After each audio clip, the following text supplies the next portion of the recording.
a violent crime by a despicable human being.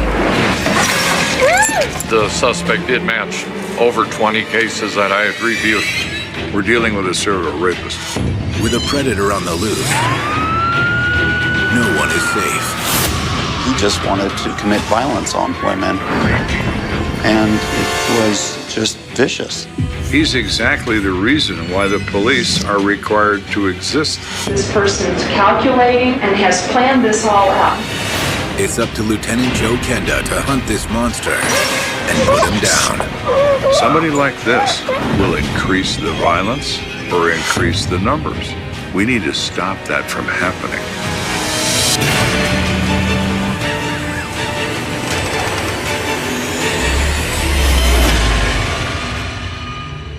Something I learned a long time ago: don't ever judge people based on their appearance or their physical size. Humans are all capable of enormous levels of violence, given the proper motivation.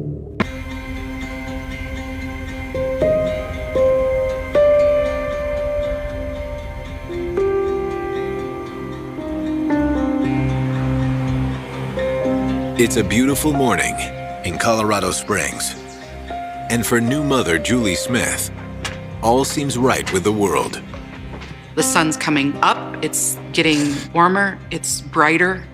It elicits a sense of calm and happiness. Her husband had just left for work. Her baby was sleeping in the house.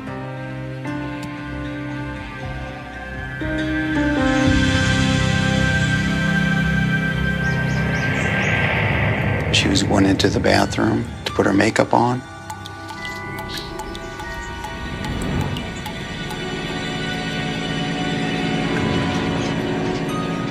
Everything is good. Everything. And then a split second later, it's not.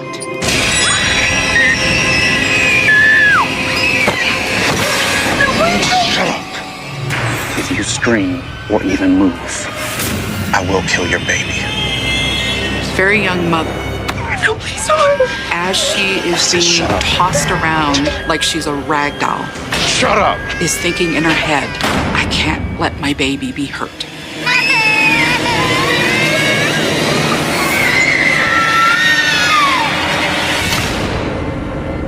Across town, Lieutenant Joe Kenda is working an unusually gruesome crime scene. So what we got? Expired mail, gunshot to the head. Brother-in-law found him like this. Thinks it was self-inflicted. I was at the scene of a potential suicide looking at a dead body We have a report when I overheard on the radio a 911 call. Home invasion and sexual assault at 143 Crown Boulevard. Suspect has fled the area. She's just the third one this week. It's nuts. You hear something like that over the air, and it's disturbing. As the lieutenant in charge of the Major Crimes Division, Kenda has more than a passing interest. Dispatch, this is Kenda. Can you send a crime scene tech to meet the first responders and stand by for detective assignment? There are a number of units within major crimes for which I'm responsible. There is the homicide unit, there is the assault unit, the fugitive division, and the sex crimes unit. Dispatch, can you alert Detective Megan Jewell to go to the hospital and wait for the victim? She'll be alerted immediately. 10-4, Kenda out. As for Kenda, he opts to remain at the scene of this potential homicide. Often you get this comment made to me, why aren't you at every crime scene? Because I can't be. There's only one of me. If I never slept and I never went home, I still couldn't go to every crime. In a city the size of Colorado Springs, Kenda relies on the sex crimes unit to investigate a large number of heinous cases. Sexual assaults are major crimes. So like homicide, it involves detectives who have specialties, who can understand what entails the investigation of these crimes. Sexual assault, a lot of people think it's a really rare crime, but it really actually happens a lot more commonly than we'd like to believe. At that time in Colorado Springs, we had 200 events a year, one every couple days, and that is what's reported. How many actually occurred? I have no idea. Moments later, patrol officers begin scanning the area for the rapist. They're seeing if there's any pedestrians, anybody running through backyards. They're looking at people in cars they pass. Your license registration? They're on full alert. Police! Hello, ma'am. Did you call 911? Patrol Officer Clark is the first to make contact with the victim. Julie Smith, a 19-year-old female. She's, of course, traumatized and she's in shock. Ma'am, is your child okay? Yes, he didn't touch her. Where is she now? She's safe. I didn't want her to see any more of this. Through it all, this young mother had the capacity and the strength to make sure that a neighbor came in and took care of the child. They ask her, what did this person look like? I'd never seen him before. He was 20, maybe 30 years old. She describes him as African American.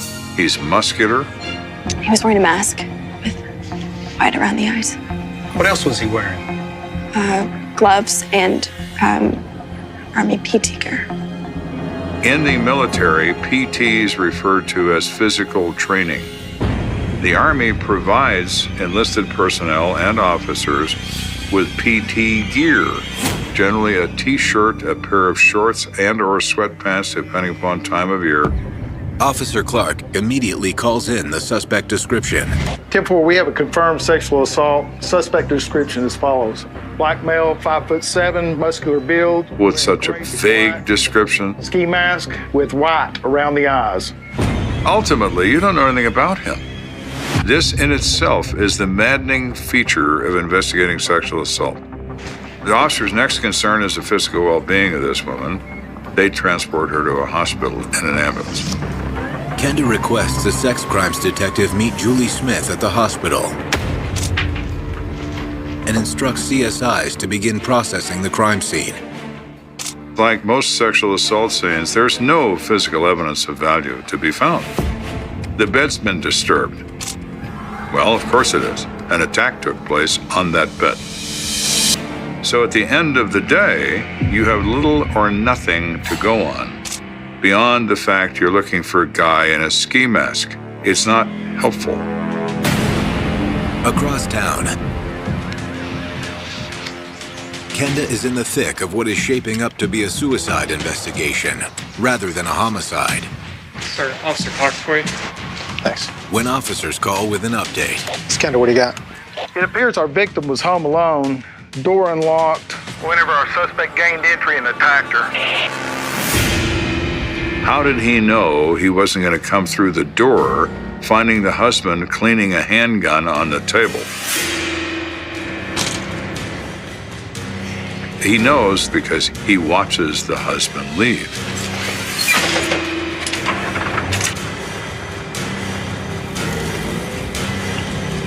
He knows she's alone. It's not a random attack. It's surveillance. Is there anything else out of the ordinary? While the suspect was here, apparently went through her purse and her jewelry boxes. Is there anything missing? Our victims advised that the suspect is made off with her wedding band and her engagement ring. 10-4, keep me updated. Kenda out. That's odd. It is a rare thing for a rapist to also steal property. He's not there for that purpose. meanwhile at the hospital, Julie Smith has undergone a forensic exam to collect DNA evidence. Julie, I'm Detective Jewel, and I know this is a really hard time right now, but I need to ask you a few questions, okay? Okay. That's difficult, and it's traumatizing to even ask the questions, but it's necessary. We will try to be as sensitive as we can to the victim, but ultimately our mission is to find this person and arrest them. At any time, can you remember if he removed his ski mask? He might have. I don't know. I said, shut up. She says, get up. He's very strong. He throws her face down in the bed. If you scream or even move, I will kill you and I will kill your baby. He puts a pillow over her head. She saw a knife in his hand. She was terrified. He sexually assaulted her. Can you remember anything else? He took my ring off. He told me not to move. So I didn't. I was paralyzed. He rummaged around in the bedroom for a couple of minutes, and he disappeared. And then I didn't hear anything. I wasn't sure if he was still in there or not. She was so devastated by this attack that she didn't move for a number of minutes. She wasn't certain he had left.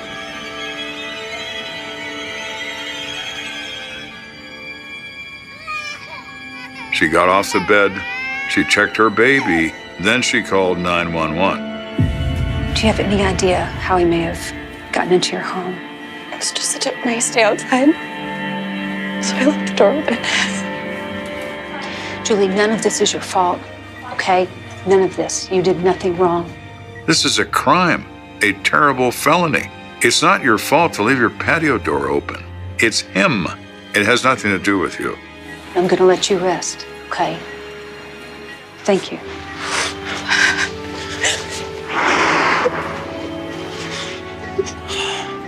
This all culminates with one thing. She has to go home again. It cuts at the basic core of who an individual is.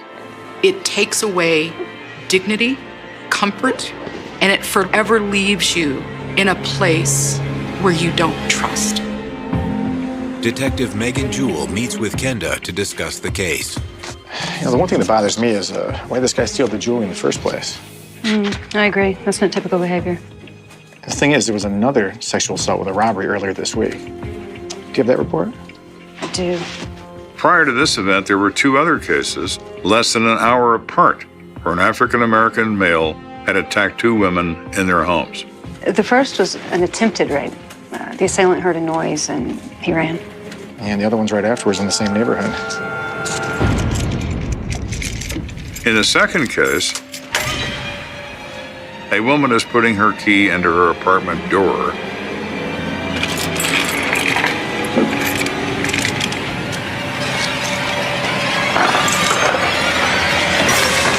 When she's grabbed from behind, he rapes her at knife point. He rummages around. He takes some checks out of her checkbook and $17 in cash. What became upsetting to me when I began to read it was the method was the same. You know, come to think of it, I think a couple of detectives, they were working the same kind of cases last year. Really? Mm-hmm. Can you get me every one of those cases? Yes, sir. I am becoming alarmed. We're dealing with a serial rapist. I can feel it in my bones.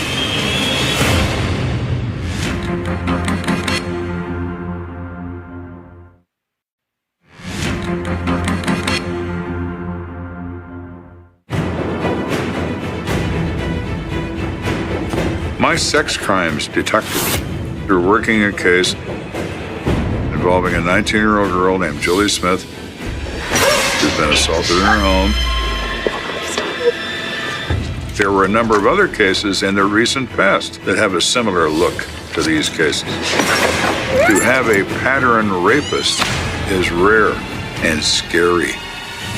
Eager to get this monster off the streets, Kenda assigns the entire sex crimes unit to the case. All right, listen up, everyone.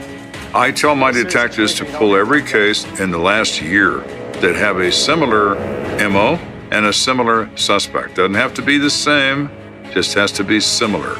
Lieutenant, what should we focus on for the MO? Well, I'm not 100% sure.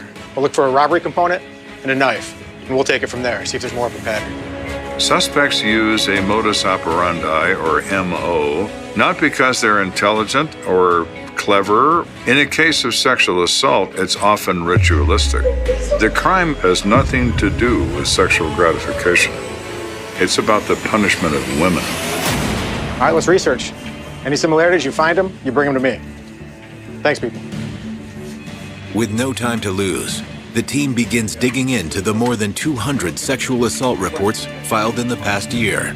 Find the common thread and throw it in the pile. It may not be one we keep, but if there's any doubt in your mind, throw it in the pile. It doesn't take the team long to find several cases that fit the bill. I've got this stack of sexual assault cases. I find 9 cases from November of 1990 to February of 1991 that I believe are connected. They're attacked at their residence. As they're coming home, as they're in their home, he throws them on a bed face down. He covers their head, and he always says the same thing. Don't scream. Don't move. If you fight me, I will kill you.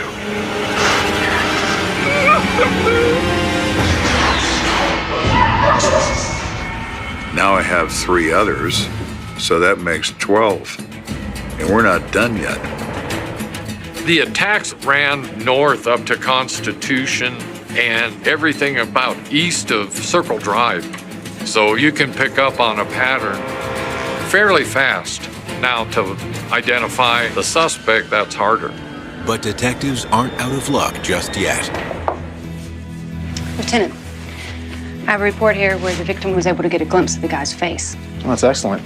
Can we see if we can get her in here to do a composite drawing? Absolutely. Thank you.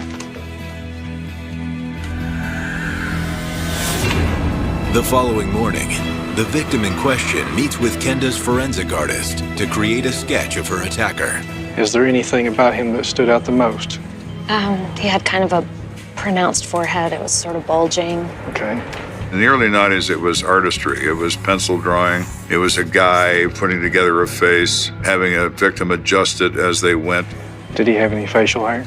Yeah, he had a mustache. Was it thin, thick? It was sort of thin, like a pencil mustache. It's a very challenging thing to have a victim describe in detail the face of a person they believe is a monster that nearly killed them. Wow, that's him. Do I need to do anything else to it? No, that's definitely him. I'll never forget that face. What was great about that is they had something to go to the community with. And that's where a sketch artist is just invaluable. So now we have something. With the clock ticking and a sexual predator still on the loose, Kenda goes public with the information his team has collected. Police have several suspects, but think this is their man. He's about 5'8", stocky, black, has chubby cheeks, and wears gray sweats and black gloves. We're not in the business of causing panic among the general public, but we also have an obligation to warn people that we have this event going on. A standing room crowd gathered at a Springs apartment complex to hear more about the serial rapist in their neighborhood. It's very obvious that this person's calculating and has planned this all out. They called him the East Side Rapist. It was something that put everybody on edge, especially those who lived on the East Side. At these apartments, of course, the headline becomes East Side Rapist on the loose. Police are baffled. Kenda also asks the chief of police to increase the number of squad cars patrolling the East Side. But the increased support doesn't bring any promising leads in the East Side Rapist case. However, it has one very positive side effect. There were no other reports of a rape. Is it stopping because he's afraid now? That people are more aware of the fact he exists? Or are women more afraid to come forward because they're victims and the pattern hasn't stopped? We don't know the answer to that. So a few days pass. Please, you gotta help me. He's in my house. And 7 o'clock in the morning, 911 gets a phone call from a frantic female. He's in my house, please. Please hurry. Is this the same guy? Is this somebody else? It's certainly possible that our monster has awakened.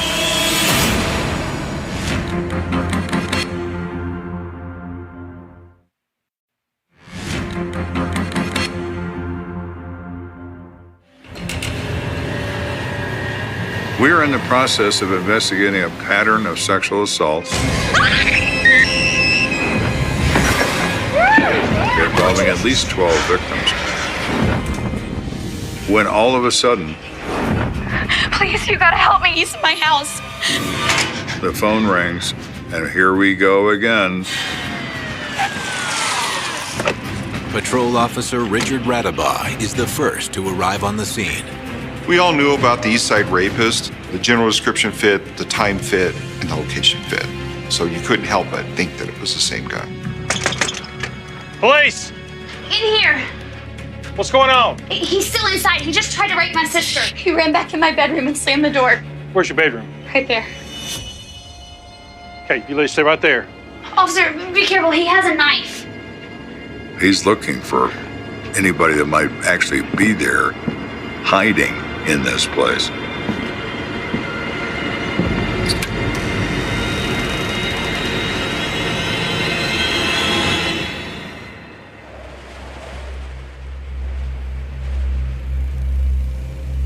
He announces out on the air, suspect is cleared. I have 2 victims. I'm about to talk to him. So what happened? Well, I was sleeping and I felt someone get into bed with me. Emily Davis is very, very distressed and can't wait to speak to the officer. My boyfriend, he works nights and comes home in the morning, so I thought it would be him.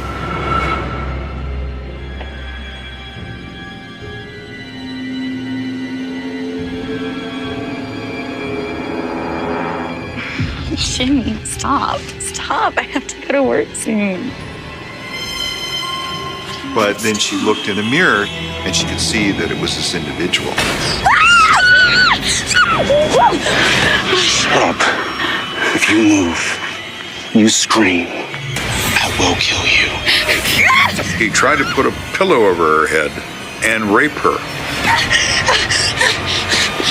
She fought him off with all of her strength, with him in hot pursuit.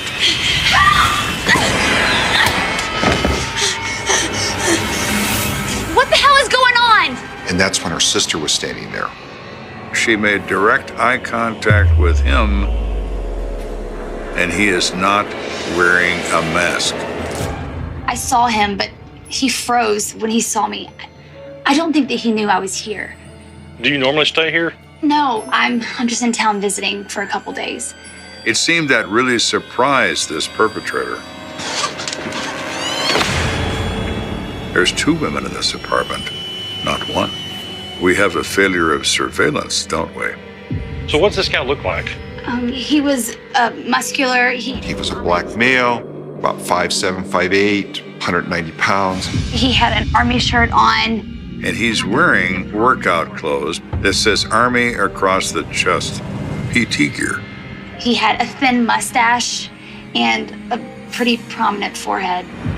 So, like a receding hairline? Yeah. Radabaugh instantly knows this is the guy. Not only does Radabaugh believe the East Side rapist has struck again, he's positive the description matches another man he's looking for, an armed robbery suspect. They were circulating a photograph at lineup of a robbery suspect at some convenience store. He puts 2 and 2 together. That's the guy in that picture. Or if it isn't, it's certainly a guy that looks like him. Okay, let me get a picture out of my car. I may know who this guy is. Could the East Side rapist and the robbery suspect be one and the same? They were able to identify the suspect from that surveillance photo as the same person who attempted to sexually assault the victim. That is a good witness. Back at headquarters, Kenda pulls the report from the convenience store robbery. This African-American male walks into this Vickers gas station, dressed in Army PT gear. Hey, can I get a pack of menthols? Sure, anything else? No, that's it. She rings up the sale, $325. and when the cash drawer opens, And give me all the money in your register. he pulls a knife and demands all the money in the drawer. Now! Come on, hurry up! Hurry up! Come on, it's time day. Let's go. Get around the corner. Get in there! Get in there! Get in the bathroom! Get in there!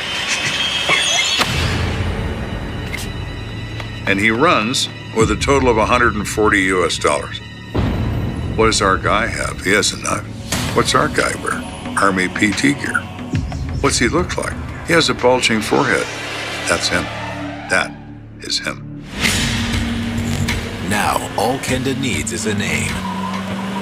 If he's wearing Army PT gear, it's entirely possible he's active duty Army.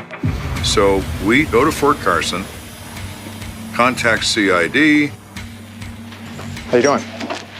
Good, sir. Which is the major investigative arm of the military police. I'm Lieutenant Kenda from the Colorado Springs Police Department. I need to speak with the commanding officer about a criminal matter. Yes, sir. Have a seat. Nice. The MPs would help you. You'd show them the picture.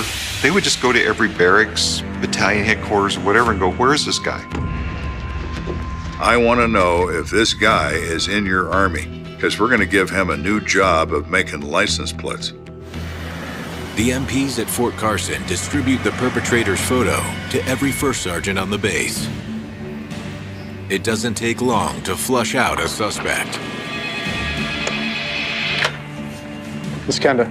Later that day, I get a call that says an African-American male just walked into police headquarters and says he robbed a Vickers gas station and he wants to confess. How convenient. Mr. X might have just walked in the front door.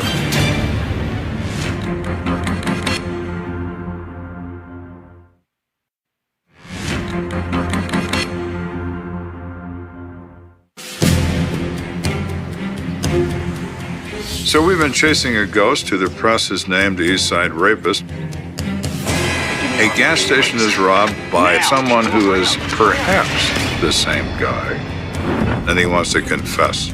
Perfect. We are presented with Mr. Benedict Jackson. He is 32 years of age, and he is an active duty sergeant in the United States Army. While Kenda watches through a two-way mirror, Detective Sheldon Schneezy questions Mr. Jackson about the convenience store robbery.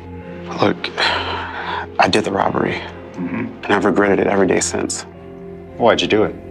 For my son. At first, he seemed very willing to talk. It was almost like he wanted to get it off of his chest. My girlfriend had a baby not too long ago, and we needed diapers. And I was between paychecks, so I was desperate. And I'm truly sorry about it, but it was like a loan. I tried to give the money back to the clerk, but it was too little too late. As if that was going to make all of this go away. But I'm begging you, please, don't arrest me. I cannot get kicked out of the Army. I have a family to feed. Detective Schneezy doesn't bring up the string of sexual assaults Kenda's team is investigating, but he does have one last request for his suspect. We'd like to get a blood sample. Yes, anything I can do to help. Okay. In 1991, very few people even knew about DNA evidence. So he submits, because, well, it's no big deal to him. After officers collect a blood sample from Mr. Jackson, Kenda decides it's time to play hardball with him. Lieutenant Kenda, do you mind if I ask you a few questions? Sure. I have nothing to hide at this point. We're thinking we'll ask him about these women who've been raped, and maybe we'll get lucky. We're actually investigating the rape of several women, and right now you're our #1 suspect. What? I didn't do anything. Anyone that's telling you otherwise is wrong. The minute we say women and the minute we say rape, Mr. Jackson becomes a different person. Well, right now we have your DNA, and we're going to try and match that up with the DNA we take off the victims. And that same look of shock comes over his face. What? What's DNA? Oh, you'll find out, Benedict. It's quite interesting. When I'm not on duty, I'm with my girlfriend, Patricia Hayes. Just speak to her. She always knows where I am. Sure. Come. You're under arrest for armed robbery. While Benedict Jackson is escorted to the El Paso County Detention Center, Kenda sets out to question Jackson's girlfriend. We go find Patricia Hayes. You guys think he's raping women. She is totally shocked that we would even consider that Benedict Jackson is a criminal of any kind. He couldn't commit a sexual assault. He's a loving, endearing parent, father, boyfriend. Man, we have both a witness and a victim that identified his photograph as the attacker. Those women are wrong. I'm with him all the time. You're with him all day, every day. Yeah, except when he goes to PT. How long you gonna be? I'll be back before you get here. All right. I'll see you soon. See ya. Have a good day. You too. How long is he gone? About an hour and a half. Okay, so you don't know where he is for a couple hours a day every day. So you don't exactly know where he is all the time, do you? When I say that, there is a change that comes over her. After speaking with Patricia Hayes, Kenda returns to headquarters, where he and his team review the evidence against Benedict Jackson. Get this, we went back to Fort Carson and got Benedict Jackson's records for signing in and out of the base for all of last year. And every one of his attacks happened during the times that he was en route to or from his home. He resides in the approximate geographic epicenter of where these crimes have taken place. What's more convenient to conduct surveillance than do so within steps of your own front door? It's extremely damning because you could logistically plan his route from Fort Carson back to where he lived and locate the other victims. We developed 23 total victims that we believe Jackson was responsible for. Yet, they didn't have the hard evidence to hold him or probable cause to get him arrested.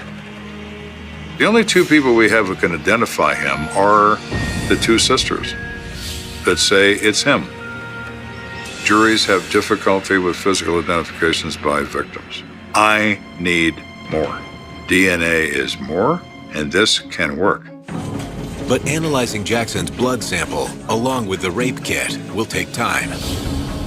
In 1991, there's just one lab in the entire United States equipped to process them. The FBI Crime Lab in Quantico, Virginia. Given the volume of requests the lab receives, it could take a year for Jackson's sample to be processed. Resources are limited. They were overwhelmed with requests, and you simply get in line. Take a number, please. And so we did. In the meantime, Benedict Jackson's armed robbery case goes to court. The judge reviewed his case.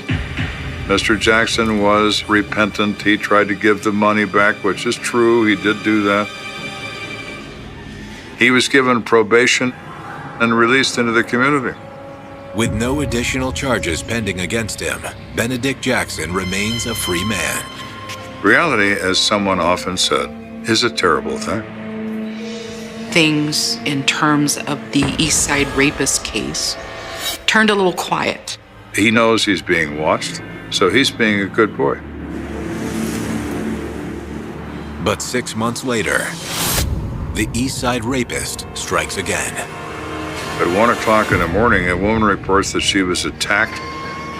This time, patrol officers report there's blood on the floor, a clump of female hair pulled from her head. It seems, certainly on the surface, the East Side rapist has struck again, and this time he's not afraid to use that knife.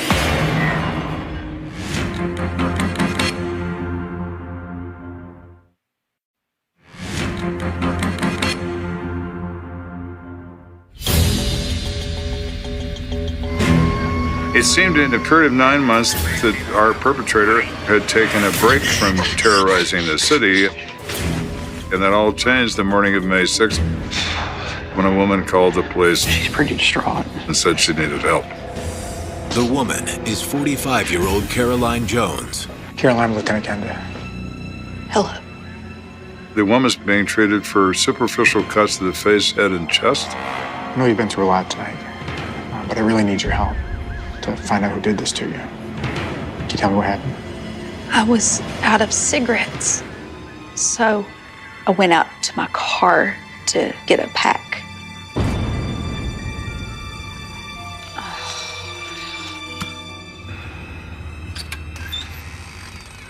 She decided to leave her door unlocked, as she often did. She came back to her apartment, started to shut her door when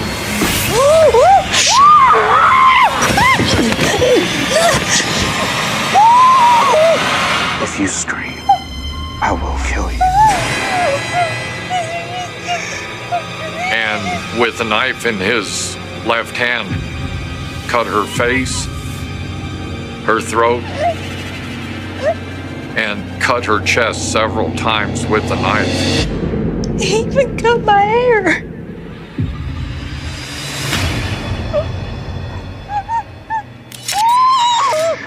Sometimes your serial rapist will cut the hair or take a piece of jewelry, and this is known as a trophy. That way, later on, they can look at it and get excited again by what they did.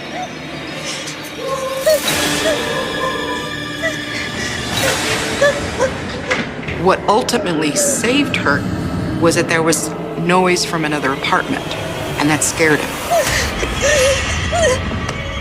So rape never took place. I'm sorry this happened to you. We're going to catch the guy that did it. Thank you.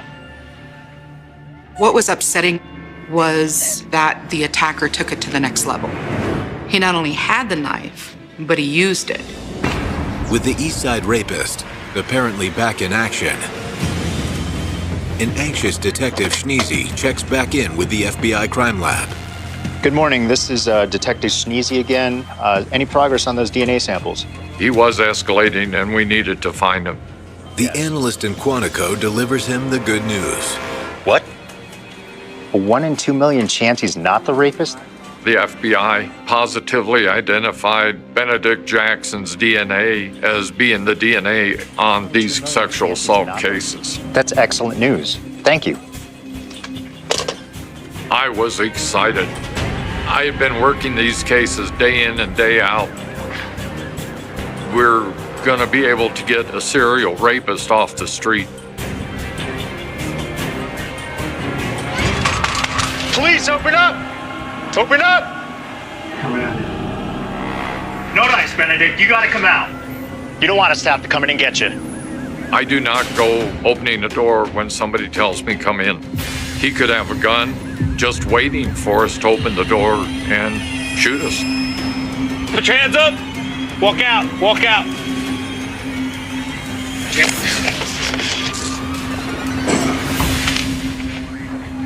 All right, let's get a thorough search of his apartment and vehicle. You notice anything, let me know immediately. He was quiet, but somewhat emotional, almost like he was ready to cry. That afternoon, Kenda and Detective Schneezy re-interview Benedict Jackson. Look, I don't know where you're getting all this stuff from, but I didn't rape anyone. This DNA stuff must be a mistake. We would go through each case by case, but he wouldn't actually say he did the sexual assault. The only way you can help yourself now is if you start talking. Excuse me. At one point, they interrupted us regarding the searching of his apartment. All right, thank you.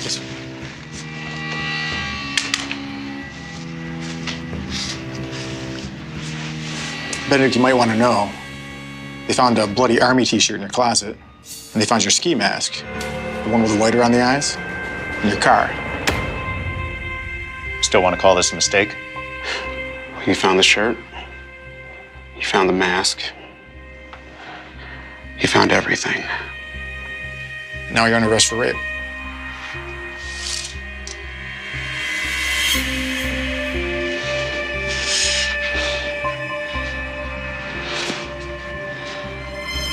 Between the physical evidence, the incident reports, and Jackson's own incriminating statements, Kenda can now piece together the pattern of events.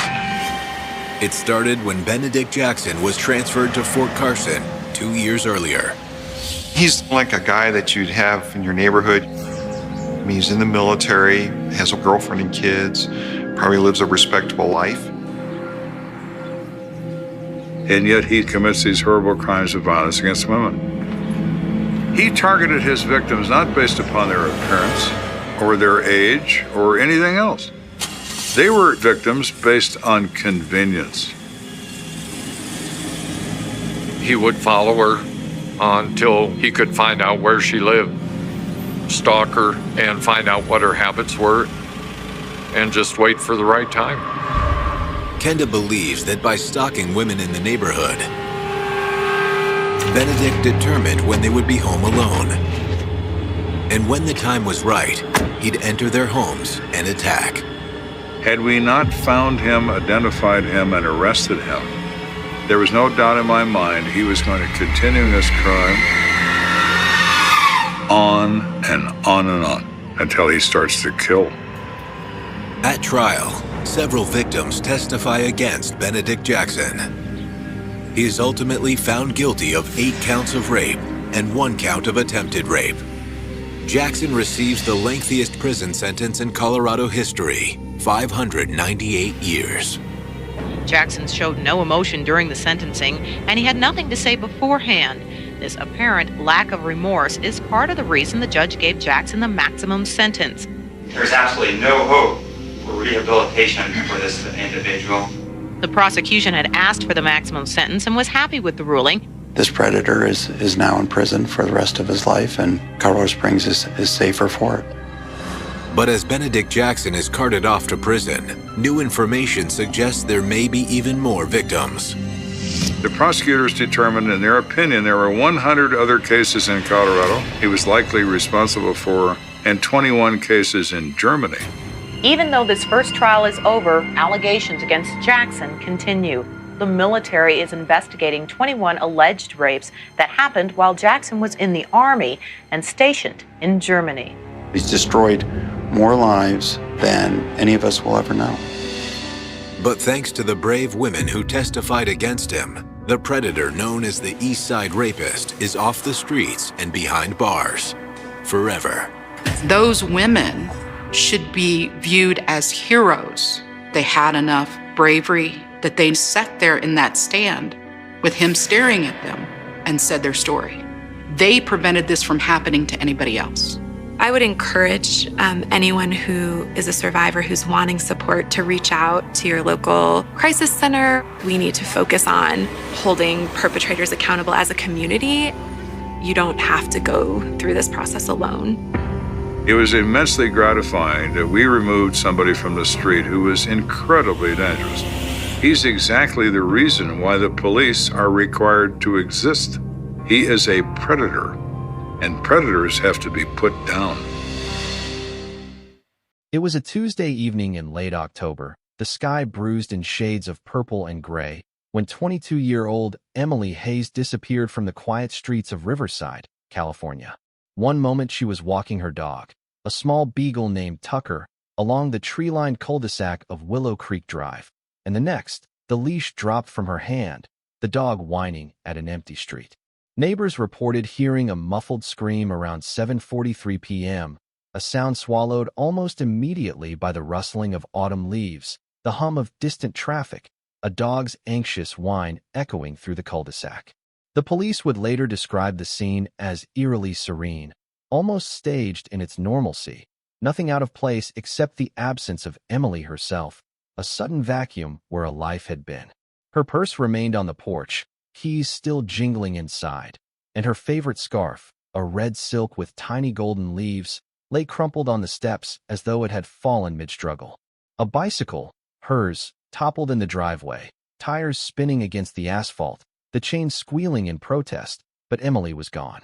The first officers on the scene noted that the street lights flickered erratically that night, some out, some buzzing faintly, casting long, fractured shadows across driveways and hedges.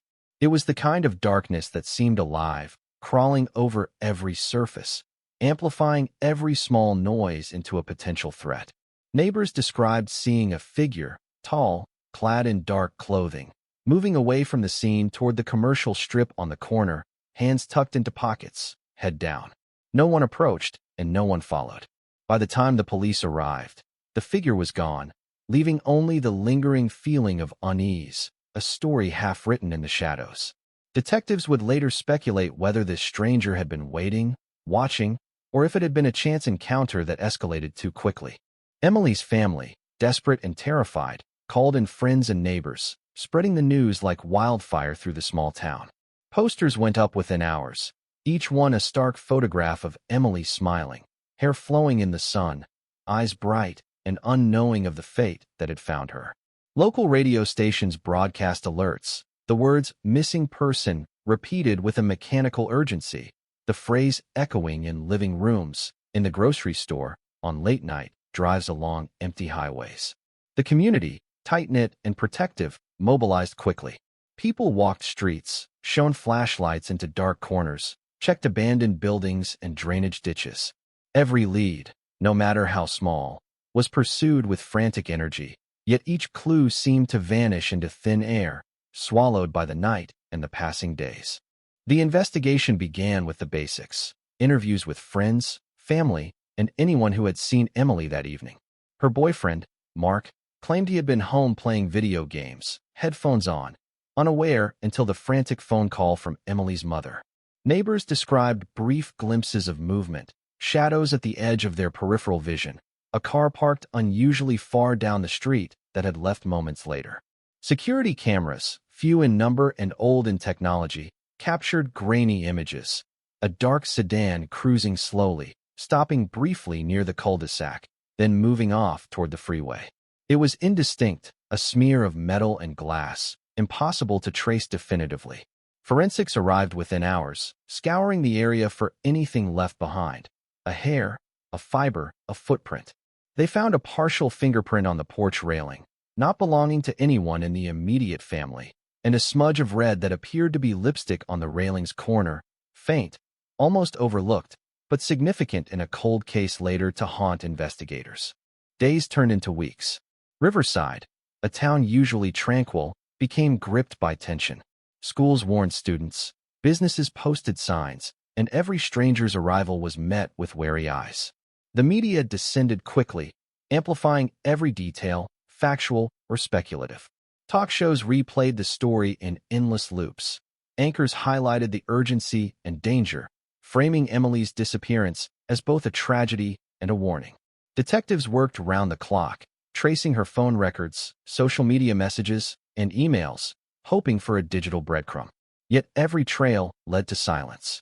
Calls went unanswered, messages deleted, locations untagged. The deeper they dug, the more the trail seemed deliberately erased, as if the perpetrator had anticipated every move. By the first month, the case grew cold. Leads dried up. Witnesses recanted or could not recall details. The street where Emily disappeared returned to its sleepy routine, leaves falling in slow, relentless cascades, dog walkers passing by with cautious glances. The community, exhausted and frustrated, whispered rumors, speculated on motives, imagined every worst-case scenario. Some feared a serial offender, others a personal vendetta, yet nothing concrete emerged. Riverside's police department assigned Detective Laura Jensen, a seasoned investigator with a reputation for solving cold cases, to the file. Jensen, meticulous and relentless, studied every note, every photograph, every report. She examined the grainy footage of the sedan repeatedly, until the frames blurred under her gaze, until the driver's face teased at recognition, then vanished each time she blinked. Jensen interviewed the neighbors repeatedly, each time hoping a memory would surface that hadn't before, a fleeting shadow now frozen in clarity. She scrutinized every fingerprint, every fiber, every trace evidence, knowing that cold cases often yield answers decades later, when patience and persistence meet the smallest, overlooked detail. Months passed. Emily's photograph remained on every desk in the department, on every street corner where she had once walked, a constant reminder of unfinished business. Her parents aged visibly, grief etched into their features, each day a torture of uncertainty. The media shifted its gaze to newer headlines, but for those who remembered that October night, the question lingered. Who took Emily Hayes? Why? And would justice ever arrive? Detective Jensen refused to close the file, holding it open like a wound, revisiting it at odd hours, tracing old notes, comparing handwriting samples, cross-referencing databases that barely existed in 1998 but were now robust with information. Every night, she imagined Emily's steps, retracing her path, visualizing the figure in dark clothing, the abandoned scarf, the spinning bicycle, the leash of a lonely beagle. Every detail mattered. Every possibility, no matter how improbable, became a lifeline in the vast sea of ambiguity. Then came a peculiar lead, 6 months into the investigation, a small, almost laughable detail that somehow ignited a spark of hope. A woman called the station, anonymous, describing seeing a man with a briefcase loitering near the strip mall at the edge of town on the evening of Emily's disappearance. Her description was vague, yet something in her tone, nervous, hesitant, almost guilty, suggested she knew more than she admitted. Detectives followed up, questioning every individual in the vicinity, checking employment records, sales receipts, and parking lot tickets. The trail led to a security guard at a neighboring facility, a man with an impeccable alibi and no criminal record. Still, Jensen noted inconsistencies in his statements, a hesitation that didn't fit the otherwise routine narrative of that evening.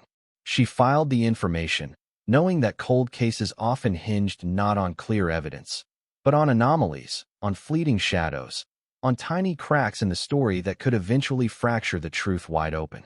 Emily's disappearance began to attract attention from outside Riverside. True crime podcasts featured her case, bloggers recounted the community's fears, and armchair detectives theorized about motives and suspects. Each new discussion, each comment online, became a double-edged sword, generating both leads and distractions. Every suggestion had to be vetted, every tip weighed against the overwhelming reality that no one had seen Emily since that fateful night. Jensen absorbed it all, filtering noise from signal, noting correlations between seemingly unrelated information, and cataloging details that might one day connect in a revelation impossible to predict. 1 year passed. Riverside slowly settled into a cautious acceptance, yet no one forgot the eerie stillness of that October night. Halloween came and went, with children avoiding the cul-de-sac where Emily vanished. Leaves piled in corners, untouched, a reminder of the passage of time, indifferent to tragedy. Jensen continued her work, following up cold leads, revisiting evidence with new technology that had emerged in forensic science, hoping DNA analysis, previously inconclusive, might now yield a match. Her dedication became almost obsessive, her sleep fractured by images of Emily, the dog, the scarf, the spinning bicycle, each replaying in her mind as if time could be reversed, as if a different decision, a different glance, might have altered fate.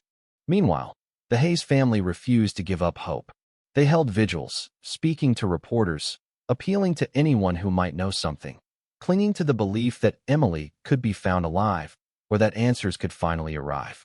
The town continued its life, yet beneath the surface, an unease persisted, a collective memory of a night when normalcy was shattered, when shadows seemed to harbor secrets that no one could uncover.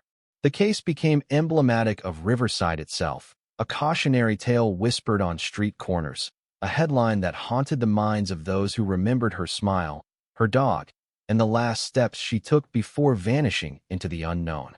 By the end of the first year, the cold case file had grown thick with reports, interviews, forensic analyses, and notes. Each page seemed to echo with unanswered questions. Who was the man in the dark sedan? Why did the scarf fall? How could someone disappear without a trace in a town so small, so familiar, so close-knit? Jensen, staring at the photographs, tracing every line, every shadow, understood that cold cases were rarely solved in a linear progression. They were puzzles with pieces missing, requiring patience, obsession, and sometimes the patience of decades. Yet in the silence, in the absence, in the haunting void left by Emily's disappearance, something stirred, a tiny thread, barely perceptible, hinting that the story was far from over, that the night of October 27, 1998, still held its secrets close, waiting for the right moment to reveal its truth. The second year blurred into the third. Riverside streets regained a semblance of calm, yet every corner, every alleyway, every shadow seemed to carry Emily's absence like a lingering perfume, subtle, persistent, impossible to ignore. Detective Jensen pored over new leads with relentless precision, sifting through mountains of data, revisiting every witness account, every anonymous tip, every discarded clue that had been dismissed in the first months. Each detail, no matter how insignificant it seemed, was a potential key, a crack in the wall of silence that had shielded the truth for so long. Jensen's office, cluttered with photographs, maps, and sticky notes, resembled a battlefield of thought and obsession. She would trace the route Emily might have taken, measure the time it would take to cross every street, calculate the trajectory of that dark sedan, imagining with painful clarity the sequence of events that had snatched her away. Then came an oddity, almost trivial at first glance, but enough to electrify the investigation. A fisherman, checking his line at the Riverside Canal 2 miles from Willow Creek Drive, reported finding a child's bracelet tangled in reeds. It was delicate, silver, engraved with tiny initials, EH, and though years had dulled its shine, it was unmistakably Emily's. The canal, stagnant and murky, had been overlooked in earlier searches. Detectives swarmed the area, probing the banks, scanning the water with specialized equipment. No body, no additional items, just the bracelet clinging stubbornly to reeds, a mute witness to events long past. Jensen noted the possibility that this was either a message, a careless drop, or an unintentional clue left by someone who had underestimated the tenacity of those who sought answers. It was enough to reignite the spark, a signal that the case was not as cold as it seemed. Every lead thereafter seemed to twist and turn, circling the same questions, teasing the edges of revelation without delivering clarity. Jensen's team re-interviewed the neighbors who now spoke with more confidence, or more anxiety, about shadows glimpsed from windows, cars parked and moved at odd hours, footsteps echoing too late at night.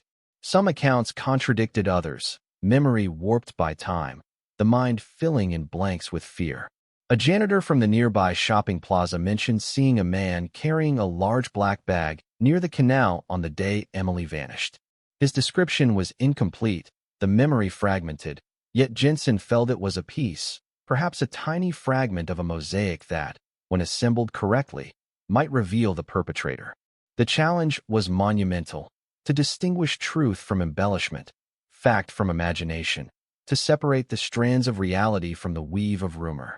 Technology began to change the landscape of the investigation. Old photographs were enhanced, blurry figures clarified, shadows re-examined under new algorithms. Fingerprints long dormant in files were cross-referenced with new databases, the web of potential suspects expanding, contracting, twisting unpredictably. Each day, Jensen felt the duality of hope and frustration, the magnetic pull of near discovery countered by the cold slap of dead ends. Emily's digital footprint, minimal in 1998, was now a labyrinth of clues, fragments of emails, early social media interactions, traces of locations tagged unknowingly. Each pixel, each data point, was scrutinized, yet the deeper the team delved, the more the trail seemed to vanish, slipping through their fingers like smoke. Community pressure mounted. Riverside had grown accustomed to the silent, invisible presence of Emily's absence. Candlelight vigils became annual events, small gatherings at the cul-de-sac where she had disappeared, candles flickering in the wind as families whispered prayers and remembered a life interrupted. The local press occasionally revisited the story, framing it as a lingering mystery, a cautionary tale about a town's vulnerability and the fragility of normal life. Detectives were acutely aware that every press mention could generate new leads, but also misinformation, a proliferation of wild theories that needed to be sifted, filtered, and discarded if they did not hold. The town's collective consciousness was saturated with Emily's disappearance, her story embedded in the identity of Riverside itself, an unresolved chord vibrating continuously in the community psyche. Then came an unexpected breakthrough, a fragment of conversation overheard by a postal worker, noting a suspicious delivery at a residence on the outskirts of town around the time of Emily's disappearance. The address was a nondescript house, partially obscured by overgrown hedges, whose occupants claimed to have seen nothing.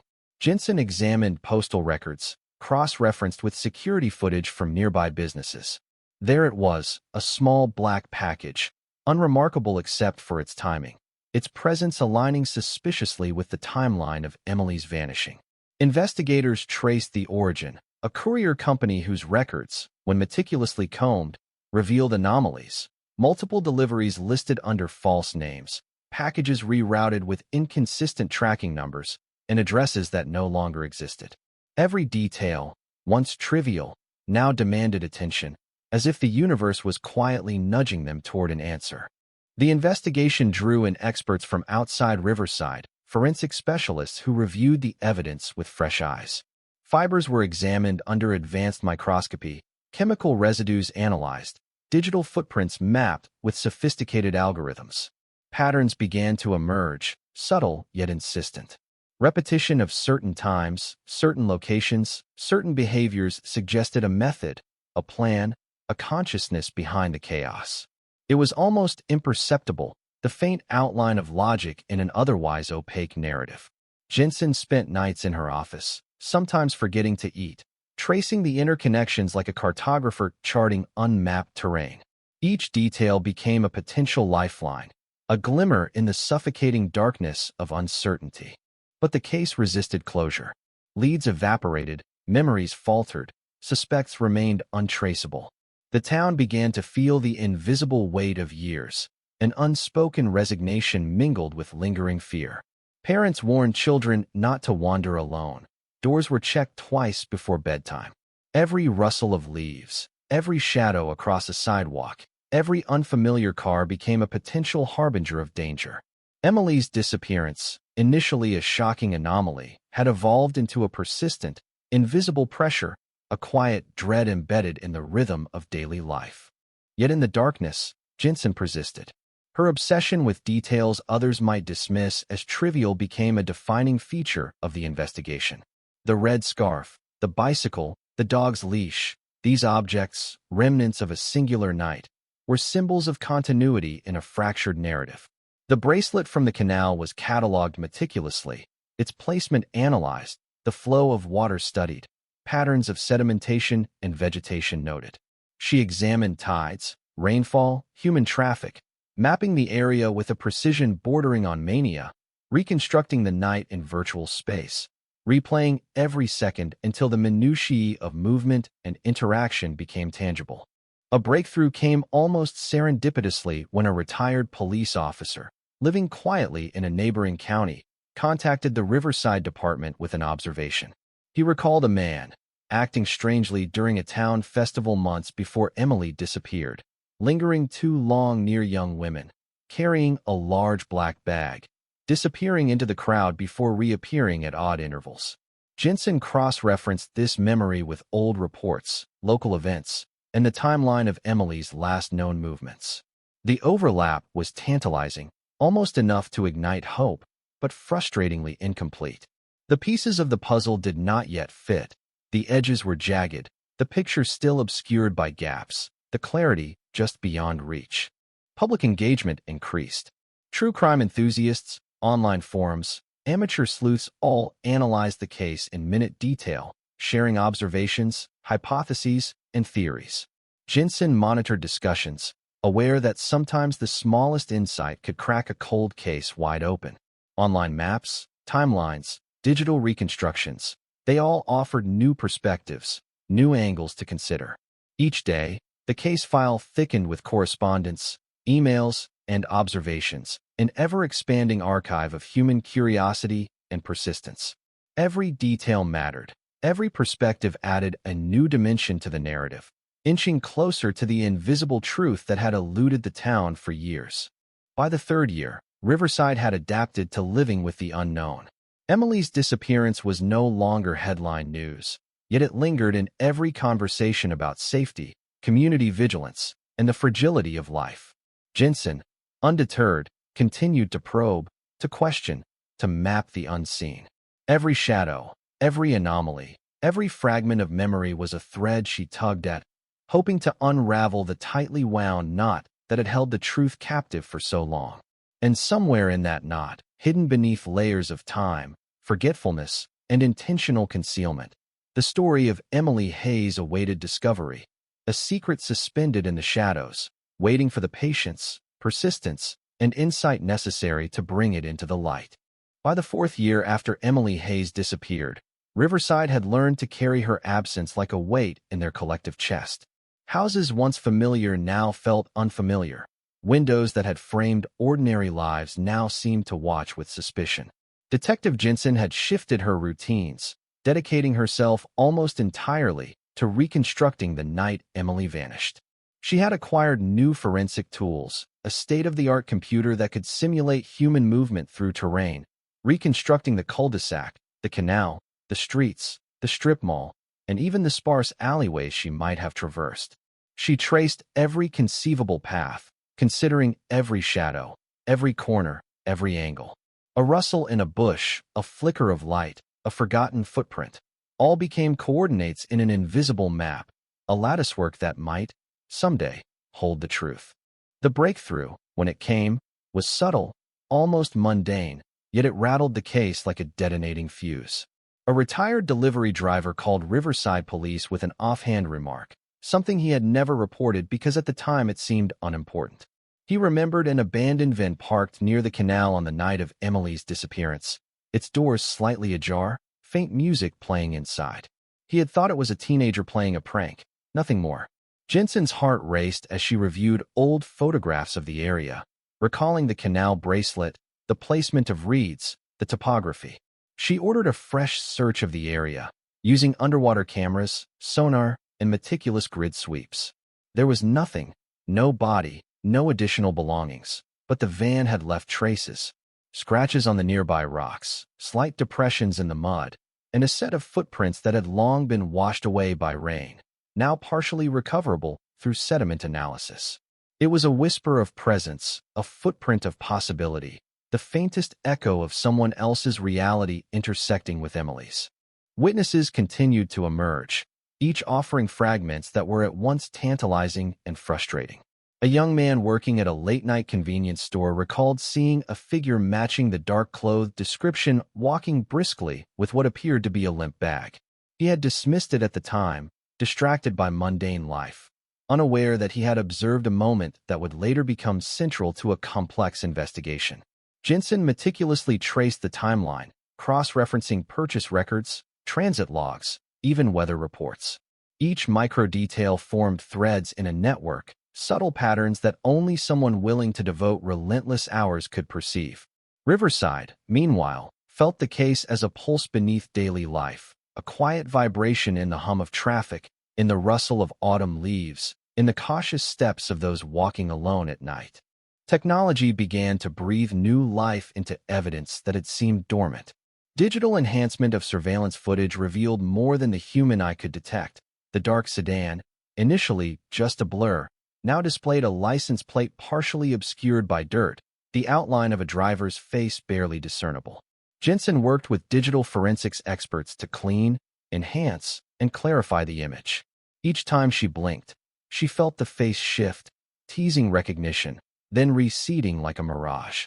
She cataloged every detail, a slight curve of the jaw, a flicker of an eye, a collar peeking from a jacket. It was almost enough to induce obsession, almost enough to fracture the line between work and personal reality. Meanwhile, the Hayes family endured the slow, grinding torture of hope deferred. Every year, Emily's birthday passed in silence. Every holiday reminded them of absence. They participated in annual vigils, speaking to media cautiously, mindful of the town's attention.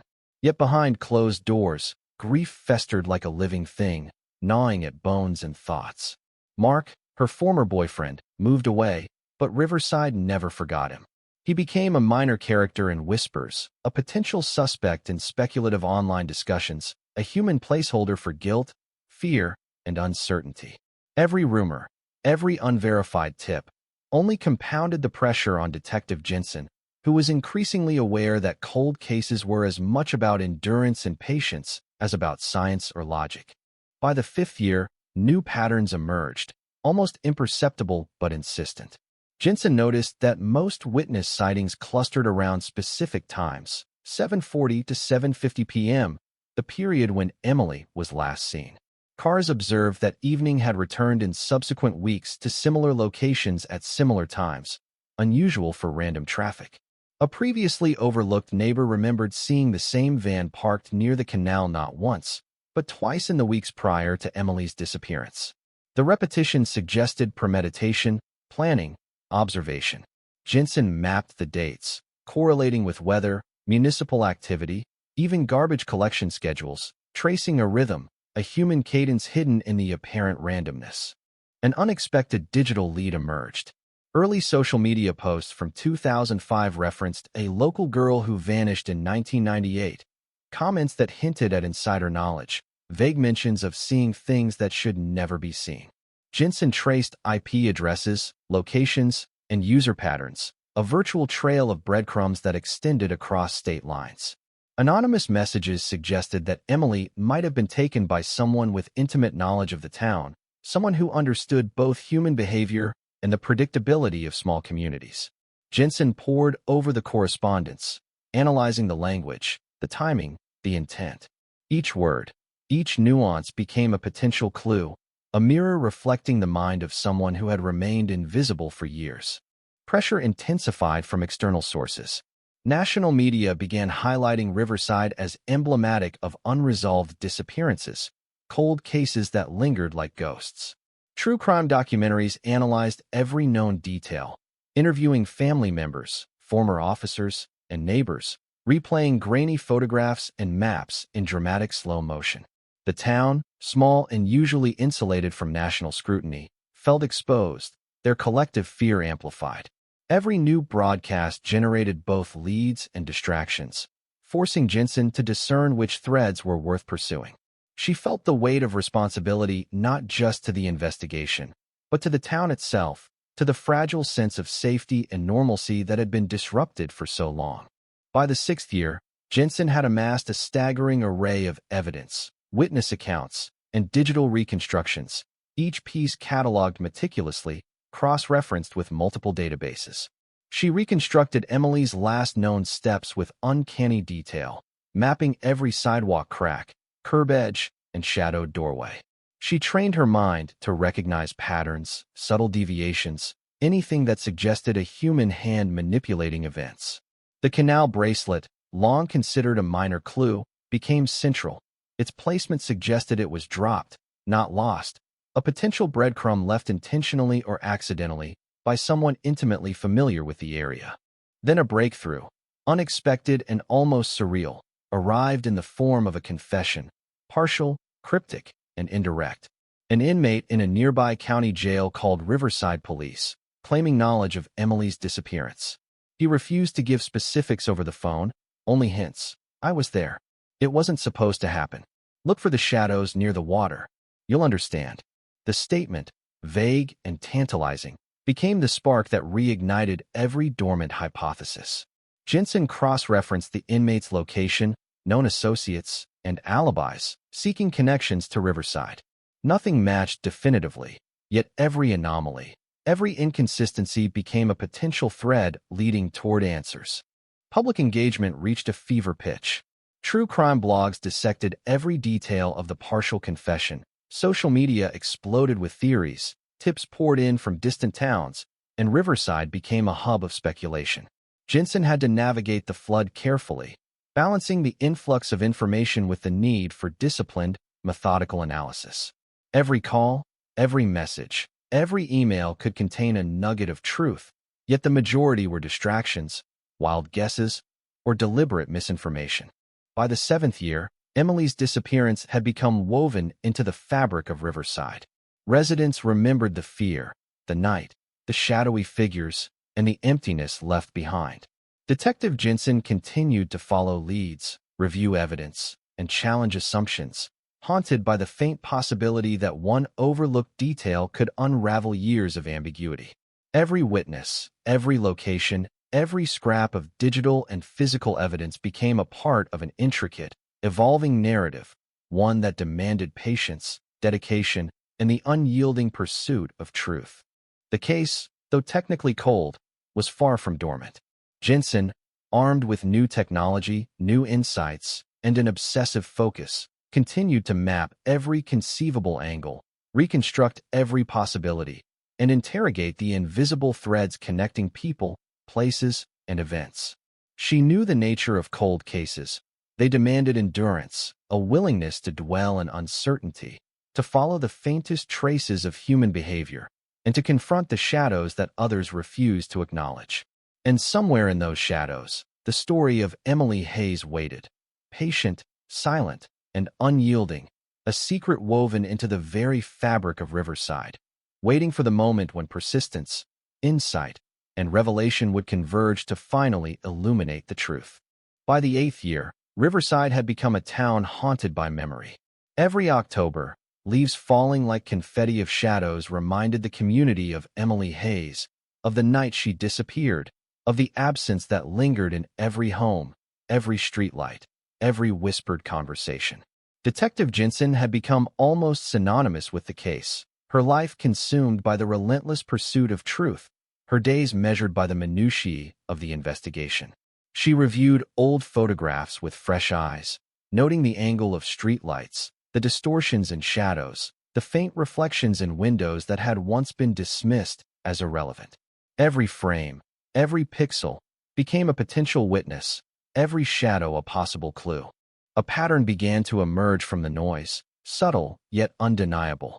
Surveillance footage from nearby businesses, initially inconclusive, revealed repeated movements at specific times, pedestrians moving in arcs, vehicles idling then disappearing, a sequence that suggested planning and observation. Jensen mapped these instances against weather reports, municipal activity, even local events, and found recurring overlaps. Someone had been watching Emily, calculating movements, exploiting the predictable routines of a small town, orchestrating disappearance with almost surgical precision. The revelation chilled her. This was no random act, no impulsive abduction. It was a premeditated intrusion into a community that trusted normalcy. An anonymous tip arrived unexpectedly via email, cryptic and fragmented. Look where water meets shadow. She was never alone. The path is lined with forgotten steps. Jensen scrutinized the text, noting patterns, linguistic cues, and timing. The words were deliberately vague, but they matched locations she had already identified as potentially significant: the canal, the abandoned van, the overgrown alleys near the strip mall. Was this a clue from someone with knowledge, or a diversion planted to mislead?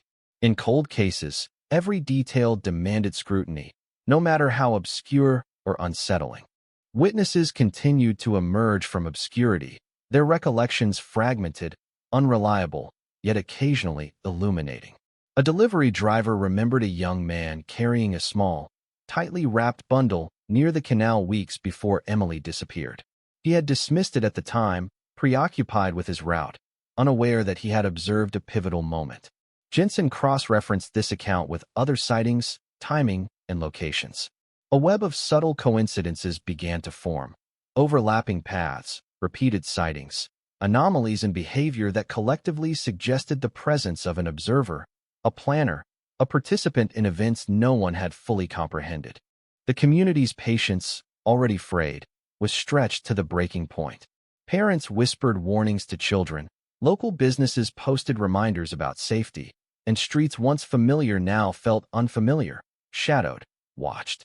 The public's attention, initially intense, had waned, yet the memory of Emily's disappearance remained vivid, a cautionary echo in the rhythm of daily life.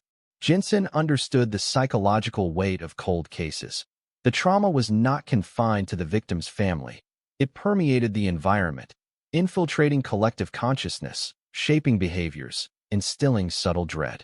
A breakthrough emerged from technology, unexpected and powerful.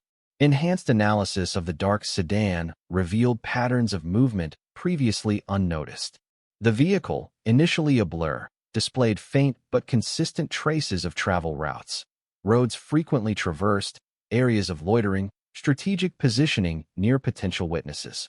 Jensen collaborated with data analysts to overlay these routes with known locations of Emily and her acquaintances. The intersections were minimal but significant. They suggested surveillance, tracking, methodical observation, all preceding the disappearance. The case was no longer random. It had structure, intention, and direction. Simultaneously, a forensic re-examination of the canal bracelet yielded microscopic fibers previously undetectable. Traces of synthetic material, paint residue, and an unknown chemical suggested proximity to industrial environments, transportation, and movement through urban and semi-urban spaces. The evidence was circumstantial but compelling, a whisper of presence that connected physical spaces, suggesting someone familiar with both Emily and the layout of Riverside. Jensen cataloged the fibers, cross-referenced suppliers, transportation routes, and local industrial sites, searching for alignment that could identify a suspect. Public engagement surged with renewed vigor. True crime podcasts and social media discussions analyzed every nuance of the case, dissecting photographs, maps, witness reports, and digital reconstructions. Amateur sleuths contributed theories, offering perspectives Jensen might not have considered, prompting new avenues of inquiry. Every post, every comment, every speculation became a data point, a potential catalyst for discovery. Yet the flood of information also presented challenges. distinguishing credible leads from conjecture demanded relentless focus and disciplined filtering. By the 9th year, Jensen had constructed a detailed temporal and spatial map of the night of Emily's disappearance. She reconstructed her last steps, the trajectory of the dark sedan, the placement of the bracelet, and the movements of potential observers. Each detail was cataloged, verified, and cross-referenced. Jensen could almost visualize the scene in real time. The streetlights flickering, the wind rustling leaves, the dog barking at a shadow, the faint outline of a figure retreating into darkness. Each simulation was an attempt to align the physical evidence with human behavior, to recreate the invisible choreography that had unfolded decades ago. The Hayes family, though battered by years of uncertainty, remained resilient. They participated in community vigils, spoke with journalists, and occasionally provided new insights, memories, and reflections. Their persistence served as both a reminder and a motivation. Emily's story was not forgotten, her absence a continuous call to action. Riverside, though scarred, maintained a semblance of normalcy, but under the surface, anxiety and vigilance persisted. Every new arrival, every unfamiliar face, every unexplained sound became a minor crisis, a ripple of fear in the communal consciousness. An unexpected lead emerged when a local fisherman reported discovering a small bundle in reeds near the canal, not far from where the bracelet had been found. It contained clothing matching descriptions provided by Emily's family, faint traces of red silk, partially degraded, and a small notebook with illegible handwriting. Jensen transported the items to the lab, where forensic specialists identified subtle impressions, fingerprints almost entirely eroded, chemical traces indicating exposure to solvents, and minute fibers linking the items to a nearby industrial site. The bundle offered no definitive answers, but confirmed that Emily had come into contact with someone or something highly deliberate, meticulous, and cautious. As years passed, the cold case morphed into a multidimensional puzzle. Physical evidence, witness testimony, technological enhancements, digital footprints, environmental factors, and human behavior all intertwined. Jensen's obsession intensified, as did her understanding of the perpetrator's sophistication.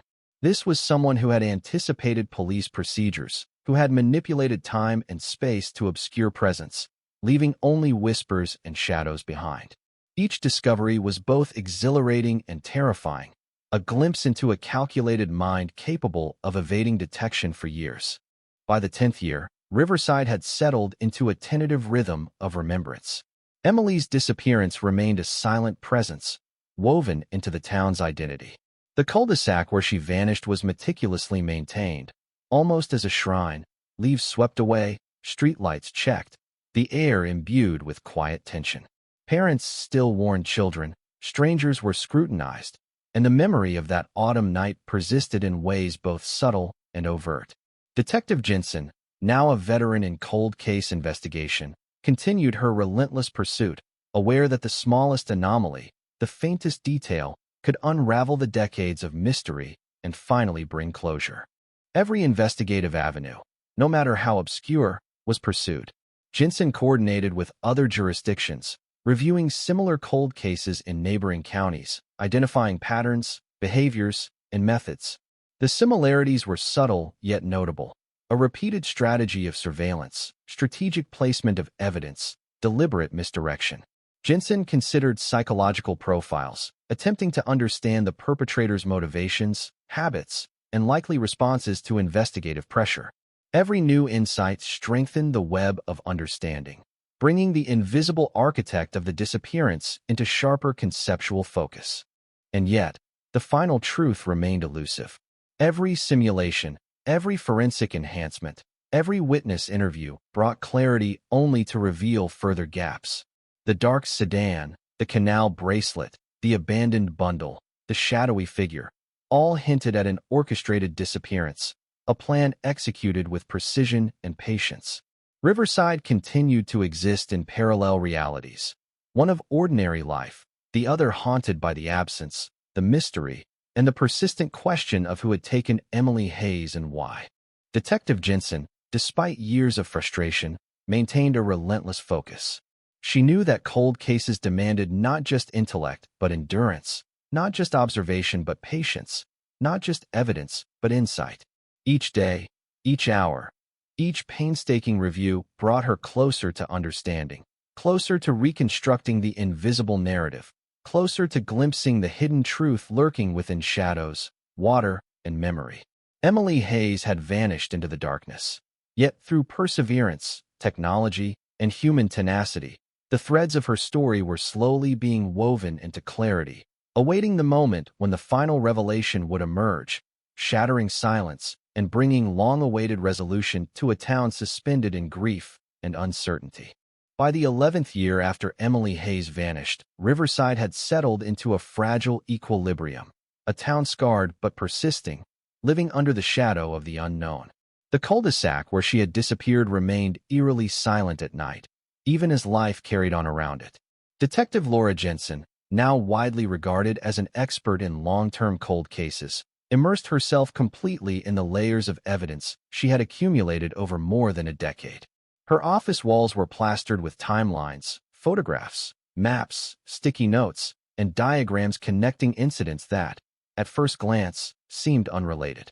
Every object, every mark, every shadow from 1998 had been re-examined with new technology, new scientific methods, and fresh perspectives. Every detail mattered.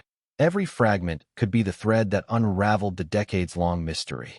An unexpected development came when a former construction worker, retired and living quietly on the outskirts of town, came forward.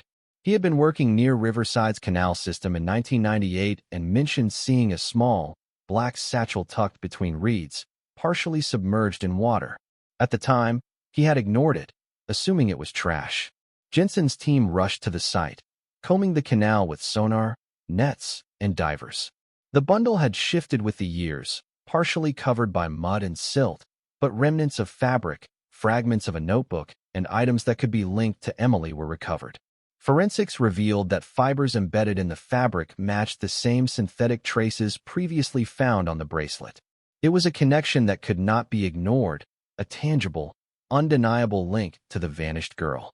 Simultaneously, digital evidence, long dormant, began to speak with renewed clarity.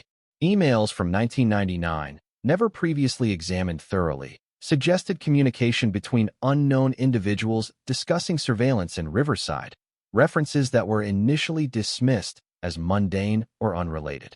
Jensen revisited these messages, tracing IP addresses and cross-referencing with shipping logs, license plate records, and anonymous calls. Patterns emerged. Times, locations, and names intersected in ways that suggested coordination, careful planning, and deliberate observation. The picture was becoming clearer. Emily's disappearance was orchestrated by someone methodical, someone intimately familiar with the town, its routines, and its inhabitants. The Hayes family, still holding out hope, provided vital insights that might otherwise have been overlooked. Photographs of Emily, notes about her routines, her favorite walking routes, even subtle habits such as the way she adjusted her scarf or the time she fed her dog, all became critical data points. Jensen reconstructed Emily's habits to model the potential movements leading up to her disappearance, overlaying them with known sightings of the dark sedan and other witnesses' observations. It was a painstaking process, but each alignment increased the probability of understanding the sequence of events that had unfolded on that fateful October evening. Riverside's collective anxiety persisted. Parents continued to warn children, strangers were scrutinized, and the cul-de-sac remained almost a shrine, leaves swept, lawns immaculate, a community simultaneously honoring and haunted by Emily's absence. Each sighting of an unfamiliar vehicle or person rekindled unease. Every year brought renewed speculation. Old suspicions reignited, and new theories formed. Jensen had to navigate these tensions carefully, understanding that public interest could be both an asset and a liability, providing tips while also generating false leads. A critical lead emerged from a retired schoolteacher who had seen a man loitering near Willow Creek Drive in 1998, days before Emily's disappearance. At the time, it seemed inconsequential, another stranger in a small town, but Jensen realized the description matched elements of a partial confession from an inmate years later. Deliberate behavior, observant, cautious, yet displaying subtle signs of guilt. Cross-referencing names, addresses, and employment histories revealed a network of potential suspects connected to Riverside, though none could be definitively tied to Emily. Each new detail, however minor, became a piece of the larger puzzle, slowly revealing a map of human activity, intent, and opportunity. Technological advancements provided another breakthrough. A new method of analyzing degraded fingerprints allowed Jensen's team to extract previously inaccessible information from the porch railing where a partial print had been found. The analysis identified a suspect with minor prior offenses, someone who had lived within 10 miles of Riverside and had access to the canal and surrounding areas. This was not conclusive evidence, but provided a tangible direction for further investigation. The detectives approached with caution, knowing that years of assumption could mislead even the most meticulous analysis. Witnesses continued to come forward, sometimes decades after the fact. Memories resurfaced with surprising clarity, often triggered by media coverage or anniversaries. A local delivery man recalled seeing a figure near the canal at dusk carrying a package, a seemingly ordinary observation at the time, but now matching timelines, descriptions, and geographical patterns. Jensen combined these accounts with forensic evidence, digital reconstruction, and behavioral analysis, creating a multi-layered profile of the likely perpetrator.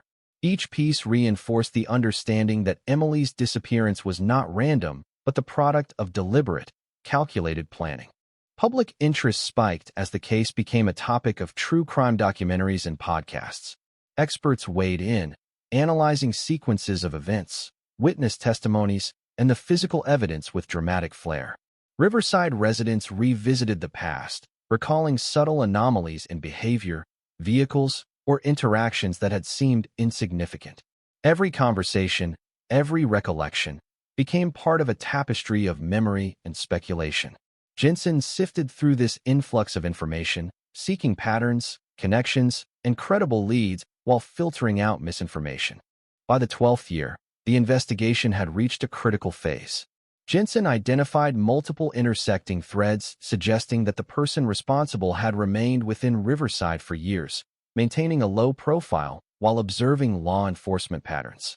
Analysis of vehicle registrations, employment histories, and travel logs indicated that the perpetrator had knowledge of investigative procedures and had manipulated environments to avoid detection.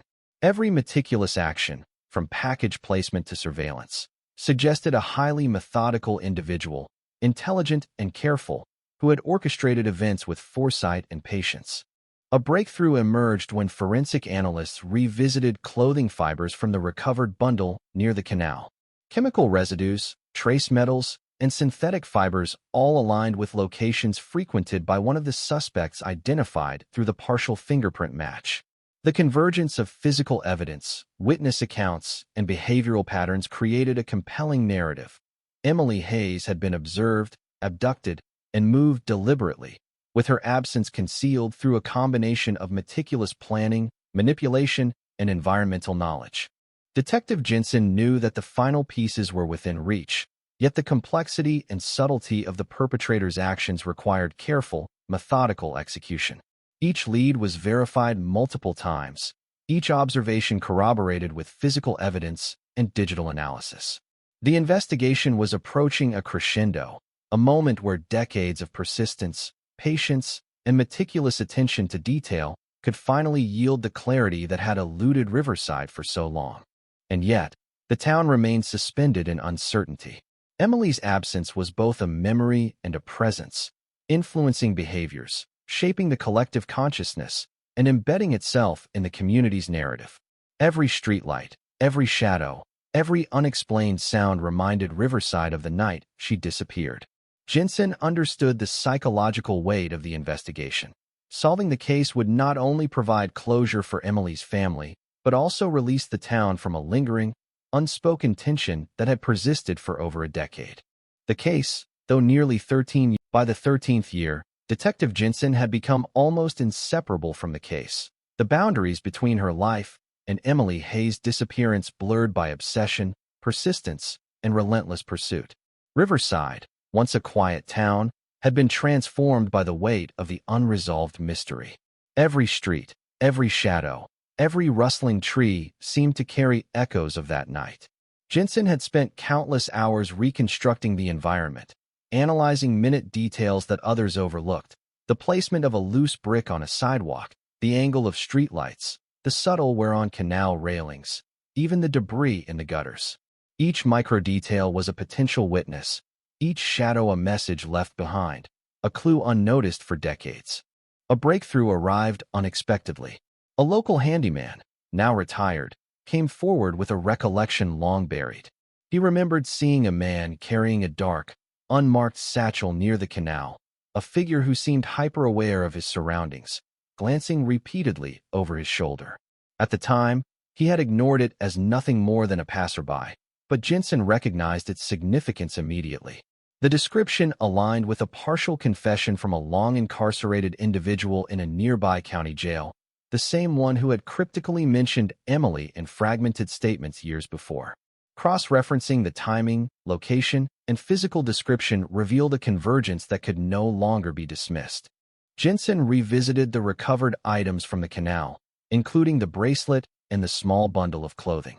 Forensic analysis, now leveraging advanced chemical and fiber techniques unavailable in 1998, revealed minute traces of substances linking the items to a specific industrial site on the outskirts of Riverside. The fibers were synthetic, chemically treated, and matched equipment used in local manufacturing plants, narrowing the possible locations where the abducted girl might have been temporarily held. The realization sent shivers through Jensen. This was no ordinary disappearance. It had been calculated, deliberate, executed with a chilling awareness of law enforcement methods and community routines. The Hayes family, now hardened by years of uncertainty, provided further clarity. Emily's younger brother recalled subtle habits, small routines that Emily had followed daily. The route she took past certain homes, the timing of her walks, even the small detours she made to avoid traffic or friends. These seemingly trivial observations became critical data points when mapped against new forensic and digital evidence. Jensen reconstructed Emily's likely path with uncanny detail, aligning it with sightings of the dark sedan and other witness observations. The map revealed a calculated interception point, an area near the canal where shadows and human traffic converged, an optimal location for a perpetrator to execute a disappearance without immediate detection. Riverside, meanwhile, remained on edge. Parents continued to warn children, schools reinforced safety routines, and the town's collective memory of that night maintained a constant, invisible pressure. Every unfamiliar car, every late-night pedestrian, every minor anomaly in the town's rhythm was scrutinized with heightened suspicion. The community had internalized Emily's absence, living with the unresolved tension of a mystery that had defined their town for over a decade. Jensen understood that solving the case would not only bring closure for Emily's family, but would also lift a psychological weight that had lingered over Riverside for years. Digital investigations also yielded pivotal insights.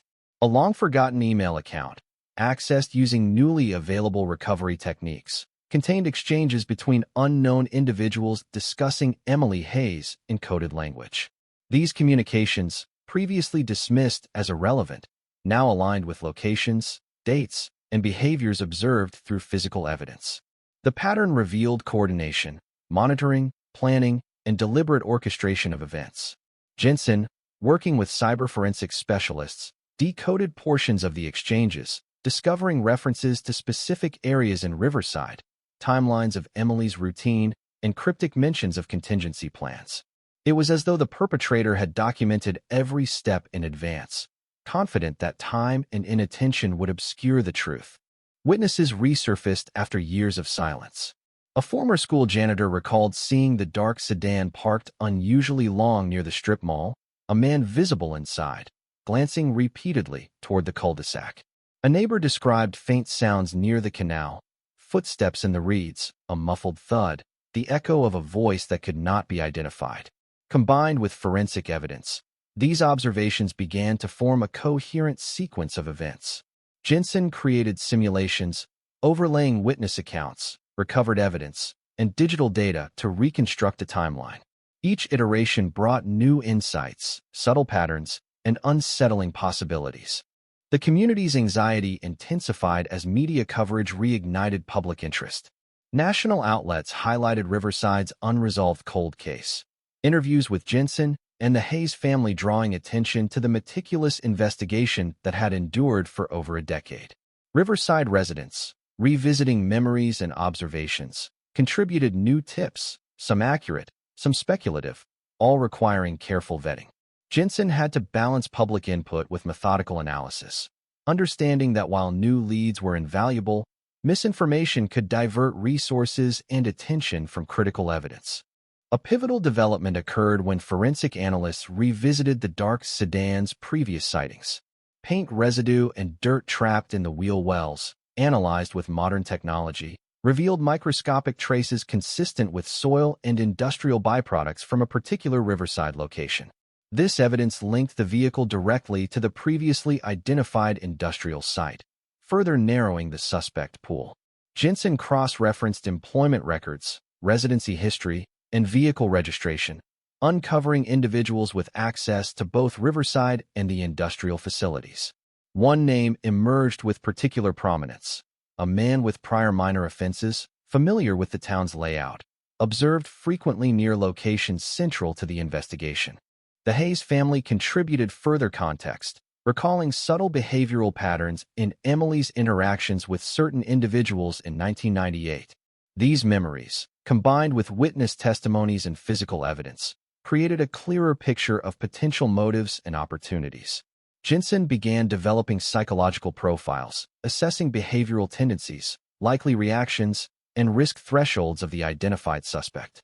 Each profile added a new dimension to the investigation, reinforcing the understanding that the disappearance had been orchestrated with deliberation, awareness, and intent. By the 14th year, Detective Jensen had reconstructed the night with remarkable precision. She simulated every step Emily could have taken, every observation by the perpetrator, every decision that shaped the sequence of events. The dark sedan, the canal, the abandoned bundle, and the bracelet became anchors in a timeline that revealed a chillingly meticulous plan. The perpetrator had studied the town, Emily's habits, and the responses of law enforcement, exploiting small lapses and predictable patterns to execute the disappearance without detection. Each new piece of evidence, though minute, added clarity, bringing the long-hidden truth into sharper focus. Public engagement intensified as the investigation reached this critical juncture. Social media and forums were ablaze with speculation, analysis, and insights, with some users uncovering corroborative details overlooked by earlier inquiries. Jensen carefully monitored these discussions, extracting credible leads while filtering out misinformation. Every observation, whether physical, digital, or anecdotal, contributed to a growing mosaic of understanding, forming a complex yet increasingly coherent narrative. Despite the mounting evidence, the case retained its tension, its uncertainty, and its capacity to haunt. Riverside's residents continued to live with the invisible weight of Emily's absence, their memories and anxieties intertwined with every step they took, every glance over the shoulder, every passing shadow. Jensen, however, remained steadfast, knowing that the final breakthrough was near. Every fiber, every trace, every witness account had been meticulously cataloged, analyzed, and synthesized. The puzzle, once fragmented and inscrutable, was approaching a convergence, a moment when the persistence of time, technology, and human determination could finally illuminate the truth. The case, though technically a cold one, was alive with potential. Detective Jensen, the Hayes family, and the town of Riverside stood on the brink of revelation, guided by decades of observation, meticulous documentation, and unwavering commitment. Emily Hayes' story, long hidden within shadows, whispers, and obscured evidence, was poised to emerge, revealing the calculated orchestration behind her disappearance, the motives of the perpetrator, and the resolution that Riverside had been waiting for nearly a decade and a half. By the 15th year, Riverside streets carried the memory of Emily Hayes like a silent pulse, subtle yet omnipresent, echoing through cul-de-sacs, alleyways, and the overgrown canal banks. Detective Laura Jensen had become almost inseparable from the case, her life entwined with the relentless pursuit of truth. Years of meticulous investigation, technological advances, and witness testimonies had built an intricate mosaic of the night Emily disappeared. The town, still haunted, had learned to exist with the tension of the unresolved mystery. Yet Jensen sensed that the threads of clarity were beginning to align, that the long-concealed truth might finally surface. A breakthrough arrived in the most unexpected form, a discarded notebook discovered by a landscaper near the canal. Its pages were water-damaged, ink-smudged, but enough remained to reveal cryptic entries referencing dates, times, and locations consistent with prior witness reports and physical evidence. Jensen and her team worked tirelessly to reconstruct the content, using infrared analysis, digital enhancement, and forensic linguistics. The notebook suggested not only knowledge of Emily's routine, but also implied careful planning, a methodical approach that aligned with prior evidence. The dark sedan, the canal bracelet, and the abandoned bundle of clothing. Each correlation sent ripples of anticipation through the investigative team. The Hayes family, long burdened by uncertainty, became pivotal once again. Emily's father recalled subtle behavioral quirks, habits she exhibited daily that could explain certain choices and routes taken on that fateful day. Jensen overlaid these recollections with recovered evidence and witness statements, simulating Emily's movements in minute detail. The reconstructed timeline revealed a chilling precision. The perpetrator had anticipated her actions, exploited predictable behaviors, and created opportunities for intervention without detection. It was a deliberate orchestration, executed with terrifying awareness. Witnesses contributed additional fragments of the puzzle. A former neighbor, long silent, recounted seeing a figure moving stealthily near the canal on multiple occasions, always at similar times. Another recalled hearing muffled voices late at night, indistinct but suggestive of coordinated activity. Combined with forensic data, these recollections painted a portrait of calculated observation, a perpetrator monitoring not only Emily, but also the town itself, manipulating environments, shadows, and human perception. Every memory, every observation, added depth and clarity to the emerging narrative. Technological breakthroughs accelerated the investigation. Using advanced geospatial analysis, Jensen's team mapped repeated patterns of vehicle movement, correlating with historical traffic data, weather reports, and eyewitness accounts. The dark sedan, once a blurred presence, became central to understanding the sequence of events. Its trajectories, combined with the recovered items and witness testimonies, delineated a path consistent with deliberate abduction, suggesting knowledge of environmental patterns and law enforcement tendencies. Each discovery heightened the sense of urgency, the understanding that the perpetrator had operated with precision, patience, and foresight. Community tension intensified as public interest surged. National media coverage revisited Riverside, highlighting the enduring mystery and the perseverance of Detective Jensen. Social media forums and true crime blogs analyzed every nuance, uncovering correlations between witness accounts, digital records, and forensic findings. Riverside residents, long accustomed to living with uncertainty, began recalling subtle anomalies, incidents that had seemed trivial at the time. Unfamiliar vehicles, shadowy figures, misplaced items. Each recollection became a potential clue, and Jensen carefully sifted through them, distinguishing credible insights from speculation. A pivotal breakthrough emerged when chemical analysis of the fibers recovered from the canal bundle revealed a specific compound used in a local manufacturing plant. The facility had employed only a handful of individuals in the late 1990s, narrowing the potential suspect pool significantly. Jensen cross-referenced employment records with residency, prior criminal history, and known movements. One individual's profile began to dominate the investigation: proximity to Riverside, familiarity with Emily's routines, access to the dark sedan, and a history of minor offenses consistent with observed behavior. The convergence of evidence created a compelling narrative, transforming fragments into a cohesive pattern pointing toward a single suspect. Simultaneously, digital analysis revealed communications previously overlooked, coded emails exchanged between unknown individuals referencing Riverside and subtle markers that coincided with the suspect's known locations. Jensen decoded these communications with the assistance of cyberforensic specialists, confirming connections between planning, observation, and execution of events surrounding Emily's disappearance. The orchestrated nature of the abduction became undeniable. Every action, every placement of items, every maneuver was intentional, deliberate, and calculated to avoid detection. Witness interviews provided additional corroboration. A local delivery man recalled seeing the suspect near the canal on the evening in question, carrying a heavy, wrapped object. Another described the dark sedan parked unusually long in the same vicinity.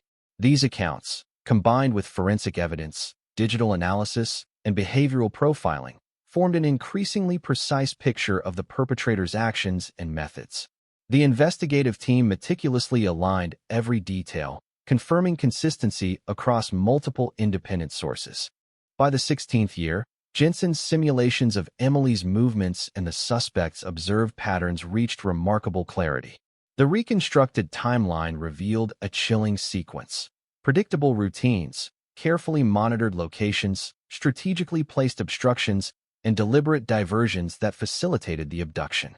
The perpetrator had demonstrated not only foresight but also intimate understanding of human behavior, law enforcement response, and environmental factors. Every detail confirmed the sophistication and calculated nature of the crime. The Hayes family, long enduring the emotional toll of uncertainty, became instrumental in validating reconstructed scenarios. Memories of Emily's habits, her favorite paths, and her interactions were cross-referenced with forensic evidence and witness testimonies.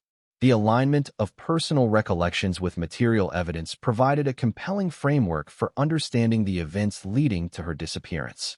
It reinforced the understanding that Emily's abduction had been methodical, targeted, and executed with chilling precision. Public anticipation grew as national attention focused on Riverside. True crime enthusiasts, journalists, and investigative bloggers scrutinized every available detail, contributing insights, identifying correlations, and suggesting investigative avenues. Jensen monitored these contributions carefully, extracting credible leads while filtering out irrelevant or misleading information. The collaborative scrutiny, though challenging to manage, amplified the breadth of the investigation, providing angles and perspectives previously unconsidered. A final forensic breakthrough came when advanced DNA analysis detected traces on the recovered bracelet and clothing items. These traces, combined with prior fingerprint analysis, fiber studies, and geospatial correlations, provided a near-definitive link to the identified suspect. The convergence of multiple independent lines of evidence, physical, digital, and testimonial, suggested a singular, orchestrated effort culminating in Emily's disappearance. The case, once fragmented by uncertainty, now presented a coherent, compelling narrative pointing unmistakably toward one individual. Detective Jensen, aware of the significance of this alignment, prepared to act. Years of persistence, meticulous investigation, technological advances, and careful synthesis of evidence had brought the team to a critical juncture. Riverside, still haunted by Emily's absence, waited silently as the pieces of the cold case finally converged. The culmination of decades of analysis, observation, and tenacity was approaching the threshold of resolution, promising clarity, accountability, and closure. Even as the final pieces fell into place, the town remained suspended in the tension of anticipation. The legacy of Emily Hayes' disappearance, embedded in the memories, routines, and anxieties of Riverside, persisted. Every street, every canal bank, every shadow reminded residents of the long silence, the unanswered questions, and the relentless pursuit of truth. Detective Jensen, however, remained undeterred, resolute in the knowledge that the revelation, once achieved, would not only bring justice for Emily, but also lift the psychological weight that had enveloped the town for over 15 years. The cold case, long dormant in public perception, was finally alive with resolution. Every forensic trace, witness account, digital footprint, and personal recollection had coalesced into an undeniable pattern. Detective Jensen, standing at the precipice of revelation, understood that the final confrontation, the moment of truth was imminent. Emily Hayes' story, long hidden in shadows, whispers, and fragments of memory, was poised to emerge fully, revealing the orchestrated events of her disappearance, the calculated actions of the perpetrator, and the resolution that Riverside had awaited for more than a decade and a half. By the 17th year, Riverside had become a town defined by memory, a place where every street corner, canal bank, and cul-de-sac carried the unspoken weight of Emily Hayes' disappearance. Detective Laura Jensen had spent nearly 2 decades dissecting shadows, mapping patterns, reconstructing behaviors, and decoding the deliberate orchestration of one individual who had manipulated the town's rhythm to conceal a horrifying truth. Years of evidence, fiber analysis, chemical traces, witness testimony, digital footprints, had converged into a coherent picture, pointing unambiguously toward the orchestrator of Emily's abduction. The realization was both exhilarating and chilling. The perpetrator had been a master of calculation, someone who understood human patterns and the limits of perception, who had acted with patience and precision that defied ordinary comprehension. A breakthrough came through an overlooked surveillance tape from a nearby convenience store. The footage, grainy and dated, had once seemed inconsequential, a blurred figure walking past the lens. But with enhanced analysis, Jensen's team identified subtle movements, gestures, and the unmistakable outline of a dark sedan's reflection on the store window. The individual, previously unrecognized, had lingered near the canal at calculated intervals, observing, waiting, planning. Coupled with prior witness accounts, the timing of the dark sedan, and the recovered evidence from the canal, the surveillance tape provided the first visual confirmation of the suspect in proximity to Emily during the critical moments. Jensen meticulously reconstructed the timeline. Emily's routine movements, the dark sedan's precise locations, and the suspect's observed behaviors revealed a terrifying choreography, deliberate observation, calculated interception, and an execution of disappearance designed to exploit the predictable habits of both Emily and the town. Every detail, placement of items, timing of vehicle movements, spatial positioning, was intentional. The pattern demonstrated a mind operating with foresight, an understanding of human behavior, and a strategic awareness of investigative limitations. The cold case had transitioned from theoretical to actionable. The Hayes family, long enduring uncertainty, contributed essential insights. Memories of Emily's habits, her favorite walking paths, interactions with neighbors, daily schedules, were cross-referenced with forensic evidence, witness testimonies, and digital reconstructions. These recollections filled gaps in the timeline, validating sequences of movement and positioning. The reconstructed timeline now displayed an almost cinematic clarity. Emily's steps, the suspect's monitoring, the interception, and the placement of objects designed to mislead investigators. Each element aligned with extraordinary precision, confirming that the abduction had been premeditated and executed with meticulous care.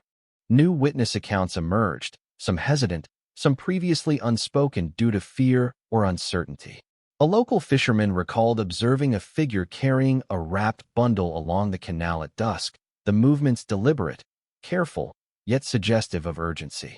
Another neighbor described a vehicle parked unusually long, its headlights flickering briefly, casting shadows over the water and surrounding reeds.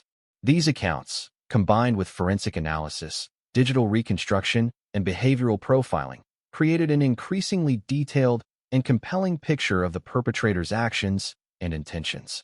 The suspect's profile crystallized: access to Riverside, familiarity with Emily's routines, prior minor offenses, and opportunity aligned with observed behaviors.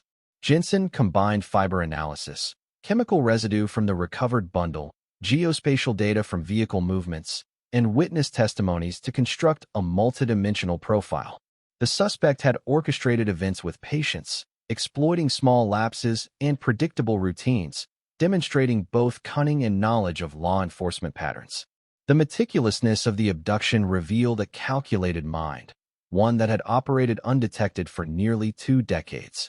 Community tension reached a crescendo as national media coverage revisited Riverside, highlighting both the persistence of Detective Jensen and the enduring mystery that had haunted the town. Residents began recalling anomalies, incidents once deemed trivial, unfamiliar vehicles, strange sounds near the canal, shadows moving in unusual patterns. Each memory became a potential piece of the puzzle. Jensen carefully monitored these contributions, extracting actionable information while filtering out distractions. The collective memory of Riverside was beginning to converge with forensic and digital evidence, amplifying the clarity of the investigation. A critical forensic breakthrough occurred when chemical analysis of fibers from the canal bundle revealed compounds linked to specific materials used in local industrial manufacturing. Only a handful of individuals had access to these materials in 1998. Jensen cross-referenced employment records, residence history, vehicle access, and prior offenses. One individual's profile aligned with nearly every aspect of the case: proximity, opportunity, knowledge, and behavioral indicators consistent with observed actions. The alignment of evidence from multiple independent sources created a compelling, near-indisputable link between the suspect and the orchestrated disappearance.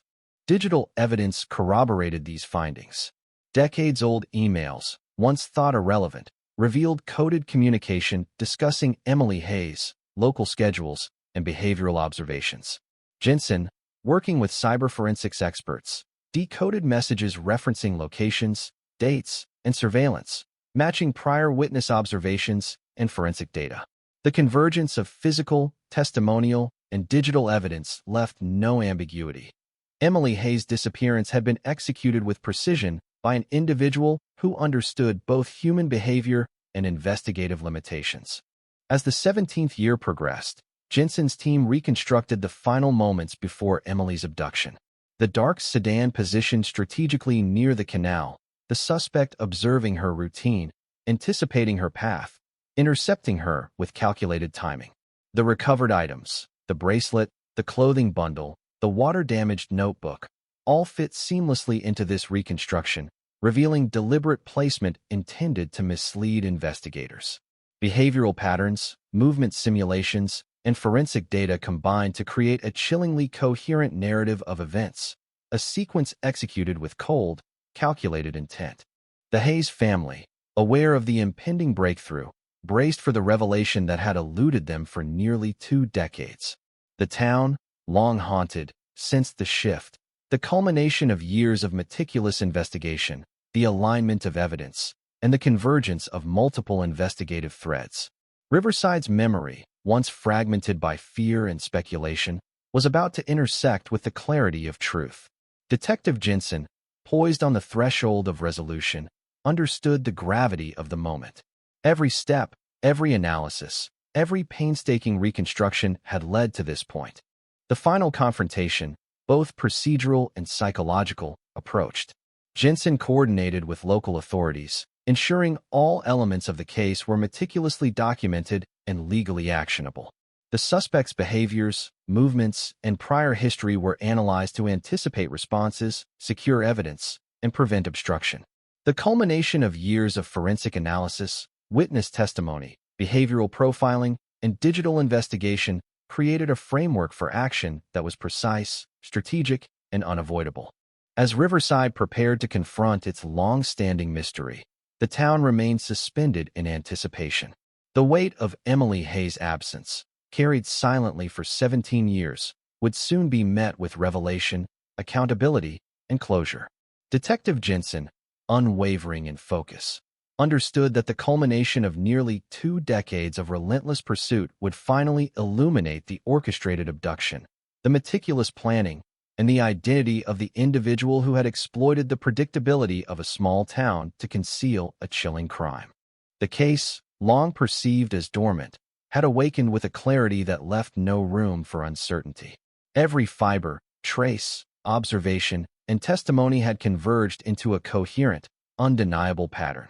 Detective Jensen, the Hayes family, and the community of Riverside stood on the brink of resolution.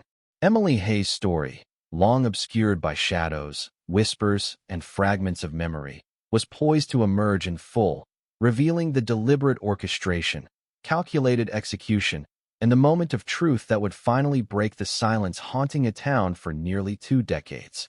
By the 18th year, Riverside had reached a state of taut anticipation, a town poised on the edge of revelation.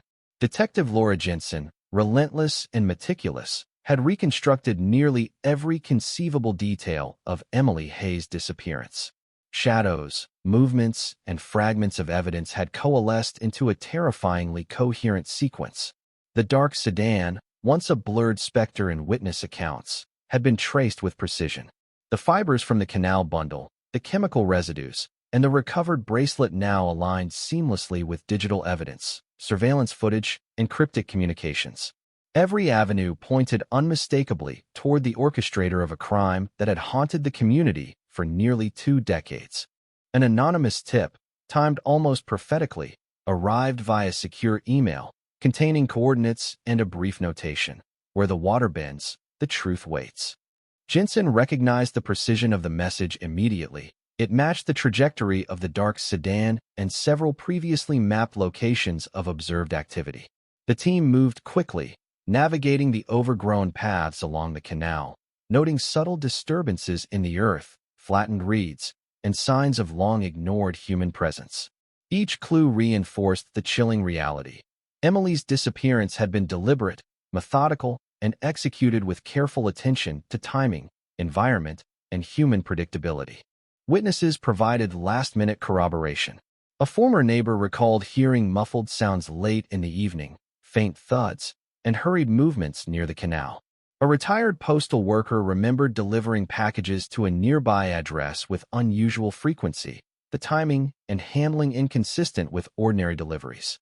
Each account, seemingly minor at the time, now converged with painstaking forensic analysis, geospatial tracking, and behavioral profiling. The cumulative weight of testimony and physical evidence left little doubt. The orchestration of Emily's disappearance had been deliberate, with careful manipulation of both the environment and the community's perception. Jensen's simulations recreated Emily's final moments with extraordinary detail. The timing of her movements, the positioning of the dark sedan, and the strategic placement of items along her path illustrated a calculated interception. The recovered bracelet, the bundle of clothing, and the water-damaged notebook, all accounted for in the reconstruction, revealed a perpetrator operating with meticulous precision, exploiting predictable routines, and demonstrating an acute awareness of investigative limitations. Every variable aligned, producing a chilling clarity of intent and action. The suspect, now identified through a combination of forensic evidence, employment history, residential proximity, prior offenses, and behavioral patterns, had been remarkably careful for nearly 2 decades. Every trace, every slip, had been minor yet sufficient to establish a web of connections pointing unambiguously to one individual. Jensen's team prepared for a coordinated approach, ensuring that every step was documented, evidence preserved, and procedural integrity maintained. The culmination of 18 years of investigation had created a framework for inevitable accountability. Community tension intensified as media coverage revisited Riverside. National attention highlighted both the cold case's persistence and the meticulous work of Detective Jensen. Residents revisited their memories, recounting incidents once dismissed, shadows near the canal, vehicles parked unusually, or fleeting glimpses of unidentified individuals. These recollections, filtered and validated, augmented the investigative framework, providing additional confirmation of the suspect's presence and actions. Riverside's collective memory, long fragmented, now aligned with evidence, producing a vivid reconstruction of events. A final forensic revelation solidified the case. DNA analysis from the recovered items, enhanced by new technology, provided a match to the identified suspect. Microscopic fibers, chemical residues, and geospatial correlations reinforced the connection. Witness accounts, digital communications, and behavioral profiles converged with physical evidence to form an irrefutable pattern. Detective Jensen, aware of the gravity, ensured every detail was meticulously verified, preparing for the imminent confrontation that would bring closure to nearly 2 decades of uncertainty. The Hayes family, hardened by years of anguish, prepared themselves for resolution. Memories of Emily's routines, favorite routes, and subtle habits had proven invaluable in reconstructing the abduction sequence. The convergence of personal recollections with forensic and digital evidence provided a narrative that was not only coherent but devastating in its precision. Riverside, long haunted by the absence of one child, now stood on the threshold of confronting the orchestrated crime that had altered the town's collective consciousness. Simultaneously, behavioral analysis provided critical insight. The suspect, careful and calculating, had anticipated investigative methods, exploiting predictable routines and environmental factors to avoid detection. Every subtle maneuver, placement of items, choice of observation points, timing of movements, demonstrated foresight and strategic intent. Jensen and her team meticulously mapped these behaviors, confirming alignment with recovered evidence and witness accounts. The perpetrator's methodical orchestration left a clear narrative. Emily Hayes' disappearance was not random, nor impulsive, but a deliberate and chillingly calculated act. As the investigation reached its penultimate phase, Jensen coordinated with local authorities, forensic experts, and legal advisors. Every lead had been validated, every connection verified, and every anomaly accounted for. The culmination of years of painstaking work, technological innovation, and relentless pursuit of truth had produced a coherent framework. Riverside, still shadowed by memory, was poised for revelation, the suspense almost tangible in every street and alleyway. The final sequence of events, reconstructed through simulation, forensic alignment, and witness corroboration, revealed a precise choreography. Emily's predictable route had been observed, tracked, and intercepted. The dark sedan, strategically positioned, facilitated a deliberate abduction. Recovered items, the bracelet, bundle, and notebook, were placed to mislead investigators, while the suspect manipulated both timing and environment to ensure evasion. The clarity of the orchestration left no doubt. This was the work of a calculated mind, one that had successfully concealed intent for nearly 2 decades. Community anticipation escalated. Riverside, long defined by uncertainty, now awaited justice. Every resident, witness, and family member felt the tension, the culmination of years of unspoken fear, speculation, and hope. Detective Jensen, unwavering in focus, understood the responsibility. Nearly 2 decades of investigation had led to this moment. The meticulous alignment of forensic, digital, and testimonial evidence had produced a narrative ready to confront the suspect and reveal the long-hidden truth. The approach to the suspect's location was executed with precision. Law enforcement teams, guided by meticulous planning, ensured evidence preservation, procedural integrity, and controlled engagement. Jensen, at the forefront, understood that the final act was both investigative and symbolic. The long shadow cast over Riverside, the absence that had haunted a town, and the questions lingering for nearly 18 years were about to be addressed definitively. As Riverside held its collective breath, the culmination of nearly 2 decades of investigation came into focus. Every trace, fiber, observation, and digital footprint pointed to resolution. Emily Hayes' story, obscured for 18 years, was poised to emerge fully, revealing the deliberate orchestration, calculated execution, and identity of the individual responsible. The town, the family, and Detective Jensen would soon confront the truth, ending a chapter of uncertainty, fear, and unresolved grief that had defined their lives for nearly 2 decades. By the 19th year, Riverside was suspended in a tense anticipation that gripped every street, every corner, every shadow.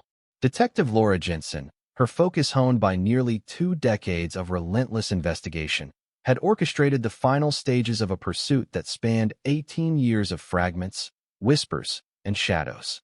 The suspect, whose careful manipulation of environment, routine, and human perception had concealed the truth for so long, was now finally within reach. Every trace, fiber, and digital footprint aligned. Every witness recollection and forensic clue pointed with chilling certainty to the orchestrator of Emily Hayes' disappearance. The culmination was near. The town, long haunted, could sense it, as if Riverside itself were holding its breath. The tactical approach was deliberate, precise, and synchronized.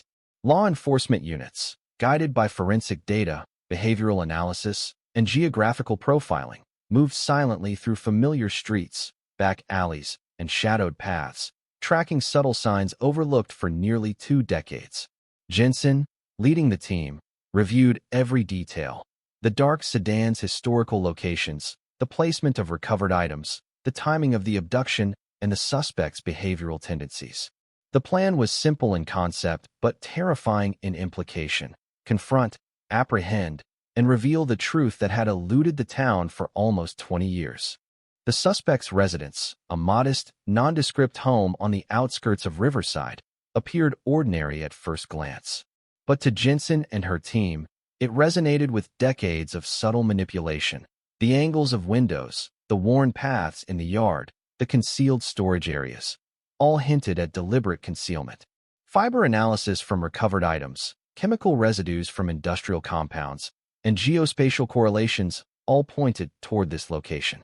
Every detail of the suspect's life, mapped painstakingly over years, converged at this point, creating a perfect alignment between evidence and action. Inside the home, Jensen's team discovered a chilling testament to the calculated nature of the crime. Personal logs, coded notebooks, and meticulously organized photographs chronicled Emily's routines, the town's layout, and the perpetrator's own observations. Objects recovered from the canal years ago, the bracelet, the bundle, the notebook, matched items and references within the suspect's possession. It was a tangible, undeniable manifestation of the planning, surveillance, and execution that had eluded detection for so long. The realization was terrifying. Emily's disappearance had been orchestrated with foresight, precision, and deliberate misdirection. Confronting the suspect was an exercise in both procedural exactitude and psychological preparation. Jensen, having studied behavioral patterns, anticipated responses, manipulation tactics, and potential resistance. Every step of the apprehension was methodical, designed to preserve evidence, maintain control, and avoid missteps that could compromise resolution. The moment of engagement was tense, silent, almost ceremonial, the culmination of years of persistence and meticulous investigation distilled into an instant of truth.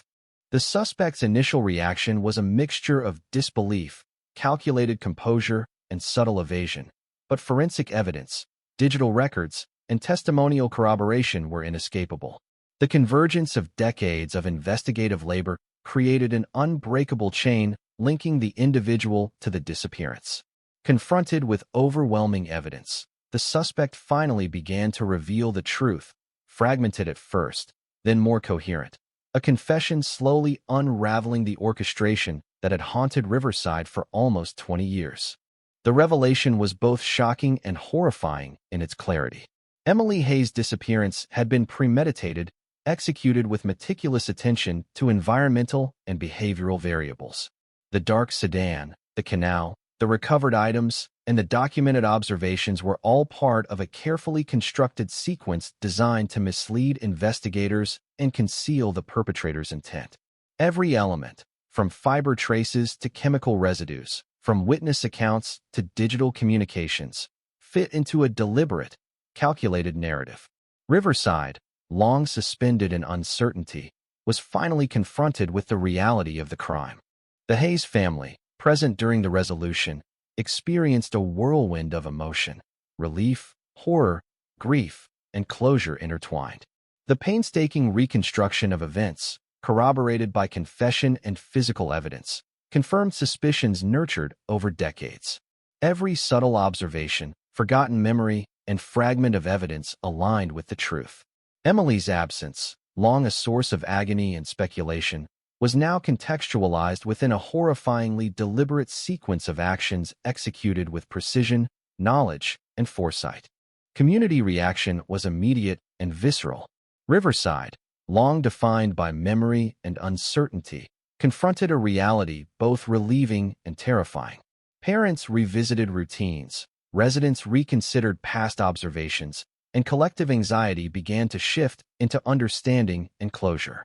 The revelation illuminated the depths of meticulous planning, the human capacity for calculated manipulation, and the persistence of investigative diligence.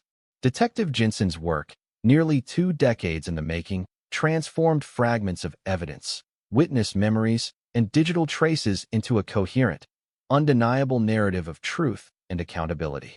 The confession revealed details previously unimaginable. Emily had been observed for weeks, her movements charted and analyzed, her routines exploited to create the opportunity for abduction. Items placed in public view, the strategic positioning of the dark sedan, and subtle manipulations of environmental cues all served to mislead both witnesses and investigators. The water-damaged notebook recovered from the canal, once mysterious and cryptic, became a direct link between observation and action, a physical manifestation of the orchestrator's meticulous planning. Forensic evidence, corroborated by confession, solidified the resolution. Fibers matched industrial compounds, chemical residues aligned with known locations, and trace evidence confirmed movements and placements described during the confession. Digital records, once dormant, verified coordination, observation, and intent.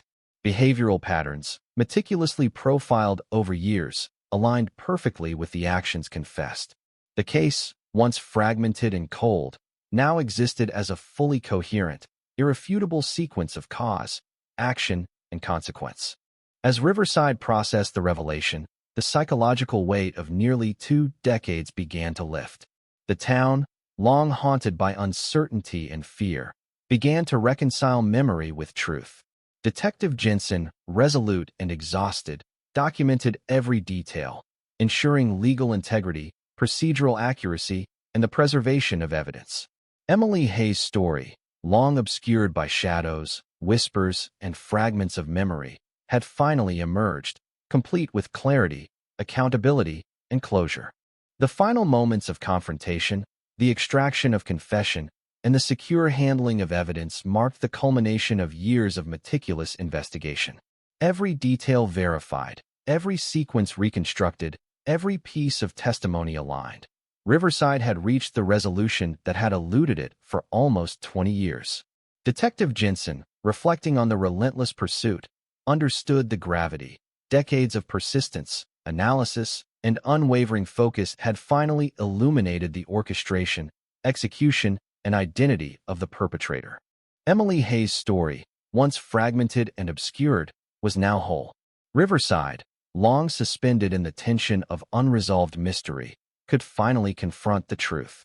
The town, the family, and Detective Jensen were forever changed, bound together by memory, grief, persistence, and ultimate revelation. The cold case, nearly 2 decades in the making, had reached its terrifyingly precise conclusion, leaving behind a community forever marked, a family finally granted closure, and a legacy of meticulous investigative triumph over decades of deliberate concealment. In the weeks following the resolution of the Emily Hayes case, Riverside was a town transformed, though not entirely healed. The streets that had once echoed with whispered fears and speculative glances now carried a different resonance, a mix of relief, lingering grief, and a cautious sense of closure. Detective Laura Jensen walked these same streets with a quiet awareness of what had been lost, what had been revealed, and what remained indelibly etched in the town's collective consciousness. Every corner, every canal bank, every shadow retained the memory of a child whose life had been meticulously manipulated, observed, and stolen, yet now, after nearly 20 years, was accounted for in the narrative of truth.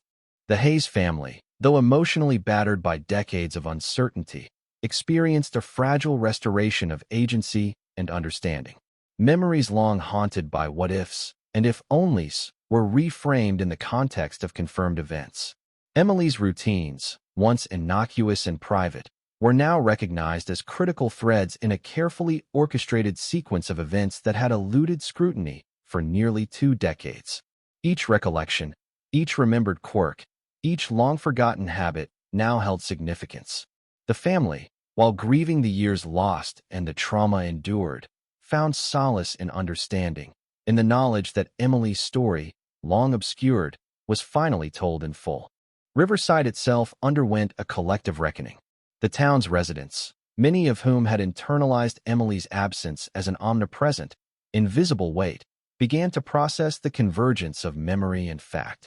Conversations that had once been hushed now surfaced in broader, reflective dialogues.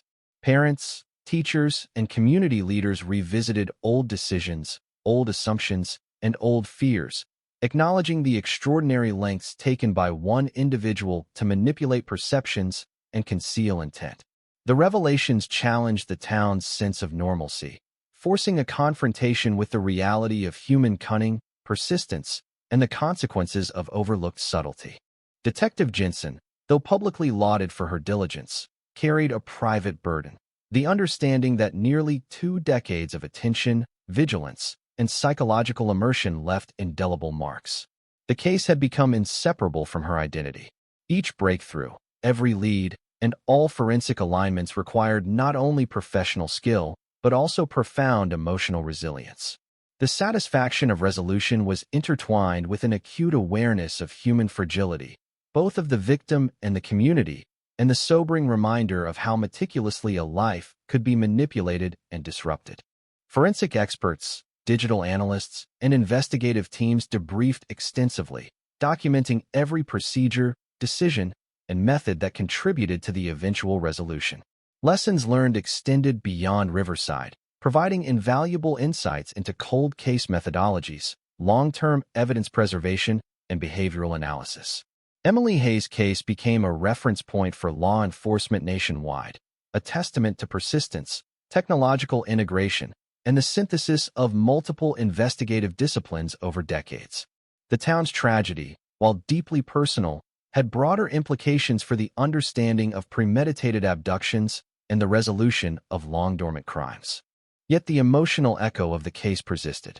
Residents reported subtle, visceral reactions to everyday events: a shadow along the canal, a sudden noise, an unfamiliar vehicle passing slowly. Memories of Emily's absence remained woven into the fabric of the town, now accompanied by knowledge of the deliberate orchestration behind it. Riverside had been irrevocably altered, its sense of safety, predictability, and innocence tempered by the revelation of meticulous malevolence. The town's psychology, long guided by uncertainty, now had to accommodate both relief and residual fear. The Hayes family initiated initiatives to commemorate Emily, not as a symbol of fear or victimization, but as a child remembered, cherished, and honored. Memorials, scholarship funds, and community awareness programs were established, turning grief into constructive remembrance. Emily's story, now fully understood, became a vehicle for education, prevention, and communal healing. The family, while forever marked by trauma, transformed personal loss into collective awareness, ensuring that Emily's presence would continue to influence Riverside positively even after nearly 2 decades of absence. Detective Jensen, in private reflection, considered the larger implications of the case. It was a reminder that human behavior could be both predictable and profoundly manipulative, that minor oversights could be exploited, and that the diligent pursuit of truth required patience, resilience, and unwavering focus. The culmination of nearly 20 years of investigation underscored the importance of integrating forensic science, behavioral analysis, community engagement, and digital reconstruction. Emily Hayes' case was more than a resolved cold case. It was a blueprint for the potential of investigative persistence to triumph over calculated concealment. Community meetings, forums, and public discussions explored the psychological and social impact of prolonged uncertainty. Riverside schools incorporated lessons on personal safety, observational awareness, and community vigilance, informed by the case's chronology and forensic revelations. Parents taught children subtle cues, awareness of environment, and the importance of communication. The town, scarred yet resilient, began to integrate these experiences into daily life, creating a culture of awareness shaped by tragedy but informed by survival and understanding. Even in resolution, the emotional complexity endured. Some residents struggled with anger and disbelief at the lengths of planning and manipulation. Others felt relief and validation, finally reconciling personal memories with established facts. The town's collective psyche, long shaped by fear and speculation, now adjusted to a nuanced understanding of human behavior, criminal calculation, and the triumph of persistence. Riverside was no longer merely a location haunted by uncertainty. It had become a community defined by resilience, reflection, and the capacity to integrate trauma into coherent narrative and action. For Detective Jensen, the case's conclusion did not signify an end but a transition. Her role shifted from relentless pursuit to reflection, education, and mentorship, sharing methodologies, lessons learned, and insights with both law enforcement and the broader community. The Hayes case became emblematic of the intersection between human tenacity, technological evolution, and the unyielding search for truth. Nearly 2 decades of methodical investigation had culminated not only in justice, but also in knowledge, both personal and collective. As Riverside gradually returned to its routines, the subtle undercurrent of Emily Hayes' story persisted. The town's streets, schools, and homes remained imbued with the memory of absence transformed into understanding. The canal, once a site of mystery and fear, became a locus of remembrance, a physical testament to resilience, observation, and the eventual triumph of persistence over concealment. Residents, carrying both relief and sorrow, adjusted to a reality forever altered yet grounded in clarity. The final emotional resonance of the case was a complex interplay: grief for the years lost, relief for clarity achieved, respect for investigative diligence, and recognition of the community's role in preserving memory and supporting truth. Emily Hayes' story, long hidden in shadows, whispers, and fragments of observation, had emerged fully, leaving Riverside changed, families reconciled with understanding, and Detective Jensen's career marked by an extraordinary demonstration of persistence, expertise, and human endurance. In the quiet moments after the case closed, Riverside streets seemed almost to exhale collectively. Shadows still lingered along familiar paths, echoes of memory reverberated in canal waters, but clarity had replaced uncertainty, resolution had tempered fear, and community resilience had emerged from decades of suspense. Emily Hayes' story, once a haunting mystery, now existed as a complete narrative, observed, orchestrated, obscured, and finally revealed. The town, forever altered, had survived, learned, and remembered.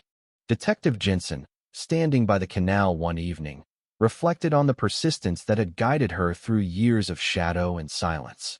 The case, once an unresolved cold enigma, had evolved into a testament to human determination, forensic innovation, and the painstaking integration of countless fragments into a coherent, undeniable truth. Riverside, shaped by memory, trauma, and eventual revelation, had emerged with both scars and understanding. A community bound by loss, perseverance, and the ultimate confrontation with a truth nearly 2 decades in the making. The legacy of Emily Hayes, her family, and the town of Riverside endures. Every whispered recollection, every lesson taught, every memorial established, and every subtle observation in daily life remains a tribute to resilience, persistence, and the inexorable pursuit of truth. The cold case that had haunted an entire community for almost 20 years was finally resolved, leaving behind a complex, layered narrative of loss, discovery, accountability, and enduring emotional resonance that would continue to shape Riverside for generations to come.